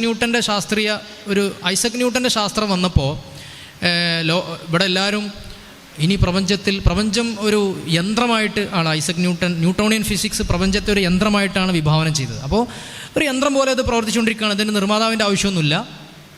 അതുകൊണ്ട് ഇനി ഭാവിയിൽ എന്ത് സംഭവിക്കും എന്നുള്ളത് നമുക്ക് കൃത്യമായിട്ട് ഇപ്പോഴത്തെ പ്രവർത്തനം വിലയിരുത്തിയാൽ അറിയാൻ പറ്റും. അപ്പോൾ അതുകൊണ്ട് മനുഷ്യന് അങ്ങനെ ഒരു ഏജൻസിയൊന്നുമില്ല എന്നൊക്കെ പറഞ്ഞിട്ടാണ് പറഞ്ഞത്. പക്ഷെ പിന്നീട് ഐസക് ന്യൂട്ടന് ശേഷം ഐൻസ്റ്റൈൻ വന്നപ്പോൾ എന്തായി, കുറച്ചും കൂടെ റിലേറ്റീവാണ് കാര്യങ്ങളെന്ന് ബോധ്യപ്പെട്ടു. അതായത് കൃത്യമായി യന്ത്രം പോലെ പ്രവചിക്കാൻ പറ്റിയ പ്രവർത്തനങ്ങളല്ല പ്രപഞ്ചത്തിൽ നടക്കുന്നത്. മനുഷ്യന് പിടിതരാത്ത കുറച്ച് കാര്യങ്ങളും കൂടി ആപേക്ഷികമായ പ്രപഞ്ചത്തിൽ ഉള്ളൊരു ബോധം വന്നു. അത് ആധുനിക മനുഷ്യൻ്റെ അഹങ്കാരത്തെ പല രീതിയിൽ തകർത്ത് കളഞ്ഞിട്ടുണ്ട് എന്നൊക്കെ നിരീക്ഷിക്കപ്പെട്ടിട്ടുണ്ട്. പിന്നെ ചോദിച്ചത് നമ്മൾ അന്ധവിശ്വാസികളാണോ? അപ്പോൾ പറഞ്ഞു വന്നത് ശാസ്ത്രത്തിനകത്തൊരു പാരഡൈം ഉണ്ട്. ആ പാരഡൈം അനുസരിച്ച് അവർ പ്രവർത്തിക്കുള്ളൂ. അതിന് ദൈവത്തെ അതൊരു പ്രത്യേക മെറ്റീരിയൽ ഫിലോസഫിയിൽ അധിഷ്ഠിതമായിട്ട് ഈ ശാസ്ത്രങ്ങൾ വളർന്നതുകൊണ്ടാണ് ഈ ശാസ്ത്രം ഇങ്ങനെ ആയിപ്പോയത്. അരിസ്റ്റോട്ടിൽ ഇങ്ങനെ ആയിരുന്നില്ല. അപ്പോൾ നേരത്തെ പറഞ്ഞു, ദൈവവിശ്വാസിയായിരുന്നു. ഗലീലിയോ ദൈവവിശ്വാസിയായിരുന്നു. കെപ്ലർ ദൈവവിശ്വാസിയായിരുന്നു. മുമ്പ് മാന്ത്രികം, ഇപ്പോൾ അൽക്കീമിയ എന്നൊക്കെ നമ്മൾ പറയല്ലോ, കെമിസ്ട്രിയുടെ മുൻഗാമി എന്ന് പറയുന്ന മാന്ത്രികത എന്ന് പറഞ്ഞിട്ടൊരു സംഭവം പ്രീ മോഡേൺ സയൻറ്റിഫിക് സൊസൈറ്റിയിൽ ജീവിച്ചിരുന്നു. എന്താണ് മാന്ത്രികത എന്ന് പറഞ്ഞാൽ? മാജിക്കല്ല. മന്ത്രം എന്ന് പറഞ്ഞപ്പോൾ അതൊരു അന്ധവിശ്വാസ പരിപാടിയായിട്ടാണ് നമ്മളെ മനസ്സിലുള്ളത്. പക്ഷെ ശാസ്ത്രത്തിൻ്റെ വ്യവഹാരത്തിൻ്റെ ഭാഗമായിരുന്നു ഒരു കാലത്ത് മാന്ത്രികത. അങ്ങനെയാണ് ശാസ്ത്രം വികസിച്ചു എന്നുള്ളത്. മെറ്റീരിയൽ ഫിലോസഫി വന്നതിന് ശേഷം മാത്രമാണ് ഈ റപ്ചർ ഉണ്ടായത്. അതിൻ്റെ മുമ്പ് മാന്ത്രികത എന്ന് പറഞ്ഞാൽ എന്താണ്? ഇപ്പോൾ കാന്തം ഒട്ടിച്ചേരും, ആകർഷിക്കും. അതുപോലെ സൂര്യകാന്തിപ്പൂവും സൂര്യനും തമ്മിലൊരു ബന്ധം പ്രപഞ്ചത്തിൽ നമുക്ക് കാണാൻ പറ്റും, അല്ലേ? ചന്ദ്രനും വേലിയേറ്റവും തമ്മിലൊരു ബന്ധം കാണാൻ പറ്റും. ചന്ദ്രൻ അനുസരിച്ചാണ് വേലിയേറ്റം. വാൾനട്ടിന് ഹൃദയത്തിൻ്റെ ആകൃതിയാണ് നമുക്ക് കാണാൻ പറ്റും. ഈ കാര്യങ്ങളൊക്കെ വിലയിരുത്തിയിട്ട് അനലൈസ് ചെയ്തിട്ട് ഇതിൻ്റെ പിന്നിലുള്ള പൊരുളുകൾ കണ്ടെത്താൻ, ദൈവം നിക്ഷേപിച്ച ഇത്തരം അസ്റാറുകൾ, പൊരുളുകൾ കണ്ടെത്താനുള്ള ഒരു എൻ്റർപ്രൈസ് കൂടിയായിരുന്നു മുമ്പ് ശാസ്ത്രം. ഇന്നിപ്പോൾ ആ സാധനം മാറ്റിവെച്ച് വെറും മെറ്റീരിയൽ സാധനമായി മാറി. റെനെ ദക്കാർഡെ, ഗലീലിയോ പോലുള്ള ആളുകൾക്കൊക്കെയാണ് അതിൻ്റെ ഒരു ക്രെഡിറ്റ് ഉള്ളത്. അവർ ശാസ്ത്രത്തെ മാത്തമാറ്റിസൈസ് ചെയ്തു, ഗണിതവൽക്കരിച്ചു. ഇപ്പോൾ ഒരു പൂവിനെ കണ്ടു കഴിഞ്ഞാൽ ആ പൂവിൻ്റെ റിയാലിറ്റി എന്താണ്? അതിൻ്റെ ജിയോമെട്രിക്കൽ രൂപം മാത്രമാണ്. അത് കോണാണോ, അത് വട്ടാണോ, അത് ദീർഘചതുരാണോ എന്നുള്ളത് മാത്രമാണ് അതിനെക്കുറിച്ച് പറയാൻ പറ്റുന്ന ഒരു റിയാലിറ്റി. അല്ലാതെ അതിൻ്റെ മണം, അതിൻ്റെ ഭംഗി, ഇതൊന്നും അതിൻ്റെ യാഥാർത്ഥ്യത്തിൻ്റെ ഭാഗമല്ല. അതൊക്കെ ഓരോരുത്തരുടെയും സബ്ജക്റ്റീവ് എക്സ്പീരിയൻസ് ആണ് എന്നുള്ളതാണ് നിലവിലെ ശാസ്ത്രം എത്തിച്ചേർന്ന ഒരു കൺക്ലൂഷൻ. അതായത് ശാസ്ത്രത്തെ ഗണിത ഭാഷയിലാണ് ഇന്ന് എഴുതിയിട്ടുള്ളത്. ആധുനിക ശാസ്ത്രം ഗണിത ഭാഷയിലാണ് എഴുതപ്പെട്ടുള്ളത്. കണക്ക് ചെയ്തിട്ടാണ് ഐൻസ്റ്റൈനൊക്കെ റിലേറ്റിവിറ്റി ഒക്കെ തെളിയിച്ചിട്ടുള്ളത്. നമുക്ക് ഉൾക്കൊള്ളാൻ കഴിയില്ല, അല്ലേ? ഇപ്പോൾ ടൈം ട്രാവൽ, ഇങ്ങനത്തെ കുറേ സാധനങ്ങളൊക്കെ പറയാറുണ്ട്. നമുക്ക് പൂർണ്ണമായിട്ടും ഗ്രാവിറ്റിൻ്റെ സാധനങ്ങൾ നമുക്ക് ഉൾക്കൊള്ളാൻ കഴിയില്ല. ടൈം ഡൈലേഷൻ നമുക്ക് ഉൾക്കൊള്ളാൻ കഴിയില്ല. ഇവിടെ വേറെ സമയം, വേറെ സ്ഥലത്ത് വേറെ സമയമൊന്നും നമുക്ക് ഉൾക്കൊള്ളാൻ കഴിയില്ല. അപ്പോൾ ഗണിത ഭാഷയിൽ എഴുതിയ ഒരു പ്രപഞ്ചമാണ് ഇന്നത്തെ ശാസ്ത്രം ഇവിടെ നമ്മുടെ മുന്നിൽ വെച്ചിട്ടുള്ളത്. നേരെ മറിച്ച് അരിസ്റ്റോട്ടിലിയൻ ഫിലോസഫിയിലൊക്കെ നോക്കിയാൽ കുറച്ചും കൂടെ വ്യക്തമായ മനുഷ്യൻ്റെ ഹൃദയത്തോട് സംവദിക്കുന്ന ഒരു ശാസ്ത്രത്തെ നമുക്ക് കാണാൻ പറ്റും. അവിടെ ദൈവത്തിനും നല്ലൊരിടമുണ്ടായിരുന്നു. ഐസക് ന്യൂട്ടൺ വരെ ദൈവത്തിന് നല്ലൊരിടമുണ്ടായിരുന്നു. മറ്റൊരു കാര്യം. അപ്പോൾ ഒരു പൂവ് കണ്ടാൽ ആ പൂവിൻ്റെ ഗന്ധവും അതിൻ്റെ പരിമളവും അതിൻ്റെ ഭംഗിയും ആ പൂവിൻ്റെ റിയാലിറ്റിയെ പ്രതിനിധീകരിക്കുന്നില്ല. അത് റസ് കോജിറ്റ എന്നാണ് അതിൻ്റെ പേര്. റസ് എക്സ്റ്റൻസ എന്ന് പറഞ്ഞാൽ എന്താണ്? അതാണ് അതിൻ്റെ മറ്റൊരു ലോകം. അത് ഗണിതപരമായിട്ട് അതെങ്ങനെയുള്ളൂ. ആ പൂവിനെ കുറിച്ചുള്ള റിയാലിറ്റി എന്ന് പറഞ്ഞാൽ അതിൻ്റെ ജ്യാമിതീയ രൂപം, ജിയോമെട്രിക്കൽ ഫോം മാത്രമാണെന്നുള്ള രീതിയിലാണ് പിന്നീട് ശാസ്ത്രം അതിനെ കണ്ടത്. അപ്പോൾ പറഞ്ഞു വന്നത്, ഇത്തരം കാര്യങ്ങൾ ഒരു ഡിവിഷൻ ആധുനിക ശാസ്ത്രത്തിൽ സംഭവിച്ചിട്ടുണ്ട്. പിന്നെ അന്ധവിശ്വാസവും സാധാരണ വിശ്വാസവും തമ്മിലുള്ള വ്യത്യാസം, ചുമ്മാ അങ്ങോട്ട് വിശ്വസിക്കലാണ് അന്ധവിശ്വാസം. നമ്മളുടെ വിശ്വാസത്തിന് ഒരു എപ്പിസ്റ്റമോളജിക്കൽ വാല്യൂ ഉണ്ട്, ഒരു ഫിലോസഫിക്കൽ ബേസ് ഉണ്ട്. ഇക്കണ്ട സാധനങ്ങളൊക്കെ അവിടെ ഉണ്ട്, അതുണ്ടെങ്കിൽ അതിനൊരു കാരണം ഉണ്ടാവണം. അപ്പോൾ ഒരു ഫിലോസഫിയിലെ എക്സസൈസ് നമ്മൾ നടത്തും, എന്നിട്ടാണ് നമ്മൾ ദൈവത്തിലേക്ക് എത്തുന്നത്. അപ്പോൾ അങ്ങനെ ഒരു ദൈവം ഉണ്ടെങ്കിൽ ആ ദൈവം പ്രപഞ്ചത്തിൽ ഇടപെടും. അത് ഇടപെടാനുള്ള മാർഗ്ഗങ്ങൾ എന്തൊക്കെ? പ്രവാചകന്മാരിലൂടെ ആവാം, നേരിട്ട് ഓരോ മനുഷ്യൻ്റെ ഹൃദയങ്ങളിലൂടെ ആവാം. അങ്ങനെയുള്ള ചിന്തകൾ വരും. അപ്പോൾ ഏറ്റവും വിശ്വസ്തരായ 40 വർഷം മക്കയിൽ ഒരു നുണയും പറയാതെ ജീവിച്ചൊരു മനുഷ്യൻ ഒരു പർവ്വതത്തിൻ്റെ മുകളിൽ കയറി എന്നിട്ട് പറയുന്നത് വളരെ പ്രതീകാത്മകമായ മൊമെൻ്റാണത്. താഴെ മക്കാർ നിൽക്കുക, ഈ മലക്ക് പിന്നിൽ നിന്ന് ഒരു ശത്രു സൈന്യം വരുന്നുണ്ടെന്ന് ഞാൻ പറഞ്ഞ് ഞങ്ങൾ വിശ്വസിക്കുമോ? ആ പൊസിഷനും കൂടെ മനസ്സിലാവും. ആ പൊസിഷൻ കൂടി പ്രതീകാത്മകമാണ്, മെറ്റഫറിക്കലാണ്. റസൂലുള്ള അപ്പോൾ താഴെ നിൽക്കുന്ന ആളുകൾ പറയും, ഉറപ്പല്ലേ, ഓൾറെഡി ഞങ്ങൾക്ക് നീ മലൻ്റെ മുകളിലാണ് മുഹമ്മദ് നിൽക്കുന്നത്, അവിടെ നിന്ന് ഇങ്ങോട്ട് വരുന്നത് ഞങ്ങൾക്ക് കാണാൻ പറ്റില്ല. രണ്ടാമത് നീ നുണ എന്നുള്ള സംഭവം ഇതുവരെ പറഞ്ഞിട്ടില്ല, എന്തായാലും ഞങ്ങൾ വിശ്വസിക്കും. എന്നിട്ടാണ് നബി പറയുന്നത്, എനിക്ക് വഹി ലഭിച്ചിരിക്കുന്നു. അപ്പം 40 വർഷം ഒരു നുണയും പറയാത്തൊരു മനുഷ്യൻ, മറ്റു ഒരു മോട്ടീവ്സും ഇല്ലാത്തൊരു മനുഷ്യൻ, ആ തൻ്റെ കയ്യിലുള്ള മെസ്സേജിന് വേണ്ടി എന്തും ത്യജിക്കാൻ തയ്യാറാണെന്ന് പ്രഖ്യാപിച്ചൊരു മനുഷ്യൻ, അങ്ങനെയുള്ളൊരു മനുഷ്യൻ സത്യമല്ലാതെ പറയൽ വേറെ വഴിയില്ല. എന്നിട്ട് അത് വിശ്വസ്തരായ ആളുകളുടെ മാത്രം കൈമാറ്റം ചെയ്യപ്പെട്ട ഒരു സയൻസ് കൂടെ നമ്മൾ രൂപപ്പെടുത്തി. സയൻസ് ഓഫ് റിജാൽ. ആരോട് പറഞ്ഞു, എങ്ങനെ ഈ അറിവ് കിട്ടി എന്നുള്ളത് കൃത്യമായി രേഖപ്പെട്ട് വെച്ചിട്ടുണ്ട്. മുസ്ലിങ്ങളുടെ കയ്യിൽ 1000 വർഷത്തെ ചരിത്രം ഉണ്ടെന്നാണ്, മറ്റു മതക്കാരുടെ കയ്യിലൊന്നും ഇല്ല. കാരണം എന്താ? മുസ്ലിങ്ങൾക്ക് ഉസൂലുൽ ഹദീസ് എന്ന് പറഞ്ഞൊരു ശാസ്ത്രശാഖ ഉണ്ട്. അത് വെച്ചിട്ടാണ് അവരെന്ത് ചെയ്തിട്ടുള്ളത്, ഓരോ നോളജും ആര് വഴി കൈകാര്യം ചെയ്തു എന്ന്, കൈമാറ്റം ചെയ്തു കൃത്യമായിട്ട് അവർ രേഖപ്പെടുത്തി വെച്ചു, തലമുറയിൽ നിന്നും തലമുറകളിലേക്ക്. അപ്പം ഇങ്ങനെയുള്ള എപ്പിസ്റ്റമോളജിക്കൽ വെയിറ്റൊക്കെ ഉണ്ടെങ്കിൽ നമ്മളത് അന്ധവിശ്വാസികളല്ലാതാവും. ദാർശനികമായ ന്യായങ്ങളുണ്ടെങ്കിൽ അന്ധവിശ്വാസികളല്ലാതാവും. അല്ലാതെ ചുമ്മാ കയറി ഒരു കാര്യമാണ് വിശ്വസിച്ചു നമ്മൾ അന്ധവിശ്വാസികളാവില്ല. അതാണ് തമ്മിലുള്ള വ്യത്യാസം. പിന്നെ ആധുനികത അന്ധവിശ്വാസം എന്ന് വിളിക്കുന്നതിനെ മൊത്തം നമ്മൾ അന്ധവിശ്വാസം എന്ന് വിളിക്കേണ്ട ആവശ്യമില്ല. മനസ്സിലായോ? ശാസ്ത്രീയമായി തെളിയിക്കാൻ പറ്റാത്ത ഒരുപാട് കാര്യങ്ങൾ ഇവിടെ ഉണ്ടെന്ന് കേരളത്തിലെ ശാസ്ത്ര പ്രചാരകനായ വൈശാഖൻ തമ്പി പറയുകയും അദ്ദേഹം ഔദ്യോഗികമായിട്ട് യുക്തിവാദികളുടെ ക്ലബിൽ നിന്ന് വിട്ടുനിൽക്കുകയും ചെയ്ത് നമുക്കറിയാം. ശാസ്ത്രം കൊണ്ട് ലോകത്തെ എല്ലാ കാര്യങ്ങളും വിശദീകരിക്കാൻ കഴിയില്ല. ഇപ്പോൾ പ്രണയം, ആദരവ്, പിന്നെ അഭിനിവേശം, ഇതൊന്നും ശാസ്ത്രത്തിന് അളന്നാൽ കിട്ടൂല. ഒരാൾക്ക് ശക്തമായ പ്രണയമുണ്ട്, അയാളുടെ പ്രണയതാവിനെ അയാൾ കാണുമ്പോൾ അയാൾ അനുഭവിക്കുന്ന ഹൃദയമിടിപ്പ് അത് വേറെ ആർക്കും അനുഭവിക്കാൻ കഴിയില്ല. അത് അയാളുടെ മാത്രം നോളജാണ്, അയാളുടെ എക്സ്പീരിയൻഷ്യൽ നോളജാണ്. ഇത് സൂഫികളൊക്കെ പറയുന്ന ഉദാഹരണമാണ്, പലപ്പോഴായിട്ട് പറയുന്ന ഉദാഹരണമാണ്. അയാൾക്ക് എന്ത് സൗന്ദര്യമാണോ ഓൾക്കുള്ളതെന്ന് അയാളോട് ചോദിച്ചാൽ അയാൾ ചിലപ്പോൾ അവളെ മൂക്ക് അങ്ങനെയാണ്, കണ്ണിങ്ങനെയെന്നൊക്കെ പറയും. പക്ഷെ അതൊരു നേരത്തെ പറഞ്ഞ ഒരു മാത്തമാറ്റിക്കൽ സംസാരം മാത്രമാണ്. പക്ഷെ അയാളുടെ ആ അനുഭവം അത് തൊട്ടപ്പുറത്തിരിക്കുന്ന ആളുകൾക്ക് കിട്ടുമോ? ഇല്ല. ഇപ്പോൾ എവറസ്റ്റ് കൊടുമുടി കീഴടക്കാൻ പോകുന്ന ആൾ ശാസ്ത്രീയമായിട്ട് നോക്കുകയാണെങ്കിൽ അയാൾ ആ പണി ചെയ്യരുത്. കാരണം എന്തായാലും അയാൾ അവിടെ എത്തിയാൽ മരിക്കാനുള്ളൊരു സാധ്യത ഉണ്ട്. പക്ഷേ അഭിനിവേശമാണ് അയാൾ അങ്ങോട്ട് എത്തുന്നത്. ഈ മനുഷ്യൻ്റെ ഉള്ളിൽ ഈ അഭിനിവേശത്തെ ശാസ്ത്രീയമായി അളന്നെടുക്കാൻ കഴിയില്ല. അത് എവല്യൂഷന് പോലും എതിരാണ്. എവല്യൂഷൻ എന്ന് പറഞ്ഞാൽ എന്താണ്? പരിണമിച്ച് മനുഷ്യനുണ്ടായി, പരിണാമത്തിൽ നിന്നും നന്മ തിന്മകളെ വേർതിരിച്ചറിയാനുള്ള, സത്യത്തെ മനസ്സിലാക്കാനുള്ള ശേഷി മനുഷ്യർക്ക് ലഭ്യമാവും എന്നാണ് പരിണാമവാദികൾ വാദിക്കുന്നത്.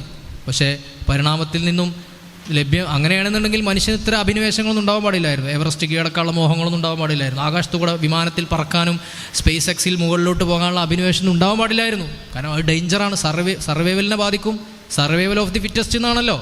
മനുഷ്യൻ സർവൈവ് ചെയ്യാനുള്ള ന്യായങ്ങളല്ലേ തലച്ചോറിൽ മനുഷ്യൻ്റെ വരാൻ പാടുള്ളൂ. പക്ഷെ സർവൈവലിന് എതിരായിട്ടുള്ള ന്യായങ്ങൾ മനുഷ്യൻ്റെ ഉള്ളിൽ വരികയാണ്, പ്രണയം പോലെ, അഭിനിവേശം പോലെ. അപ്പോൾ അതൊന്നും ശാസ്ത്രത്തിന് എക്സ്പ്ലെയിൻ ചെയ്യാൻ പറ്റില്ല.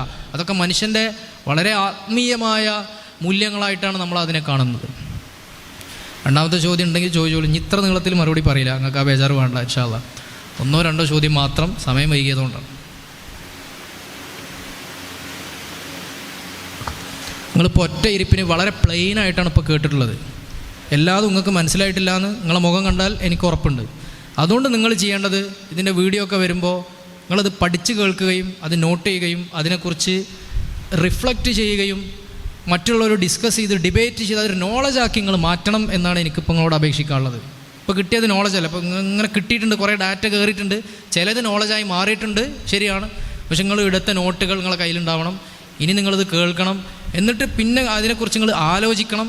അടുത്ത പുസ്തകങ്ങൾ വായിക്കുമ്പോൾ ഈ നോളജുമായിട്ട് നിങ്ങളതിനെ കണക്ട് ചെയ്യണം. എന്നാലേ നിങ്ങളുടെ കയ്യിൽ, നിങ്ങളുടെ ഹൃദയത്തിൽ ഇത് നോളജായിട്ട് മാറുള്ളൂ.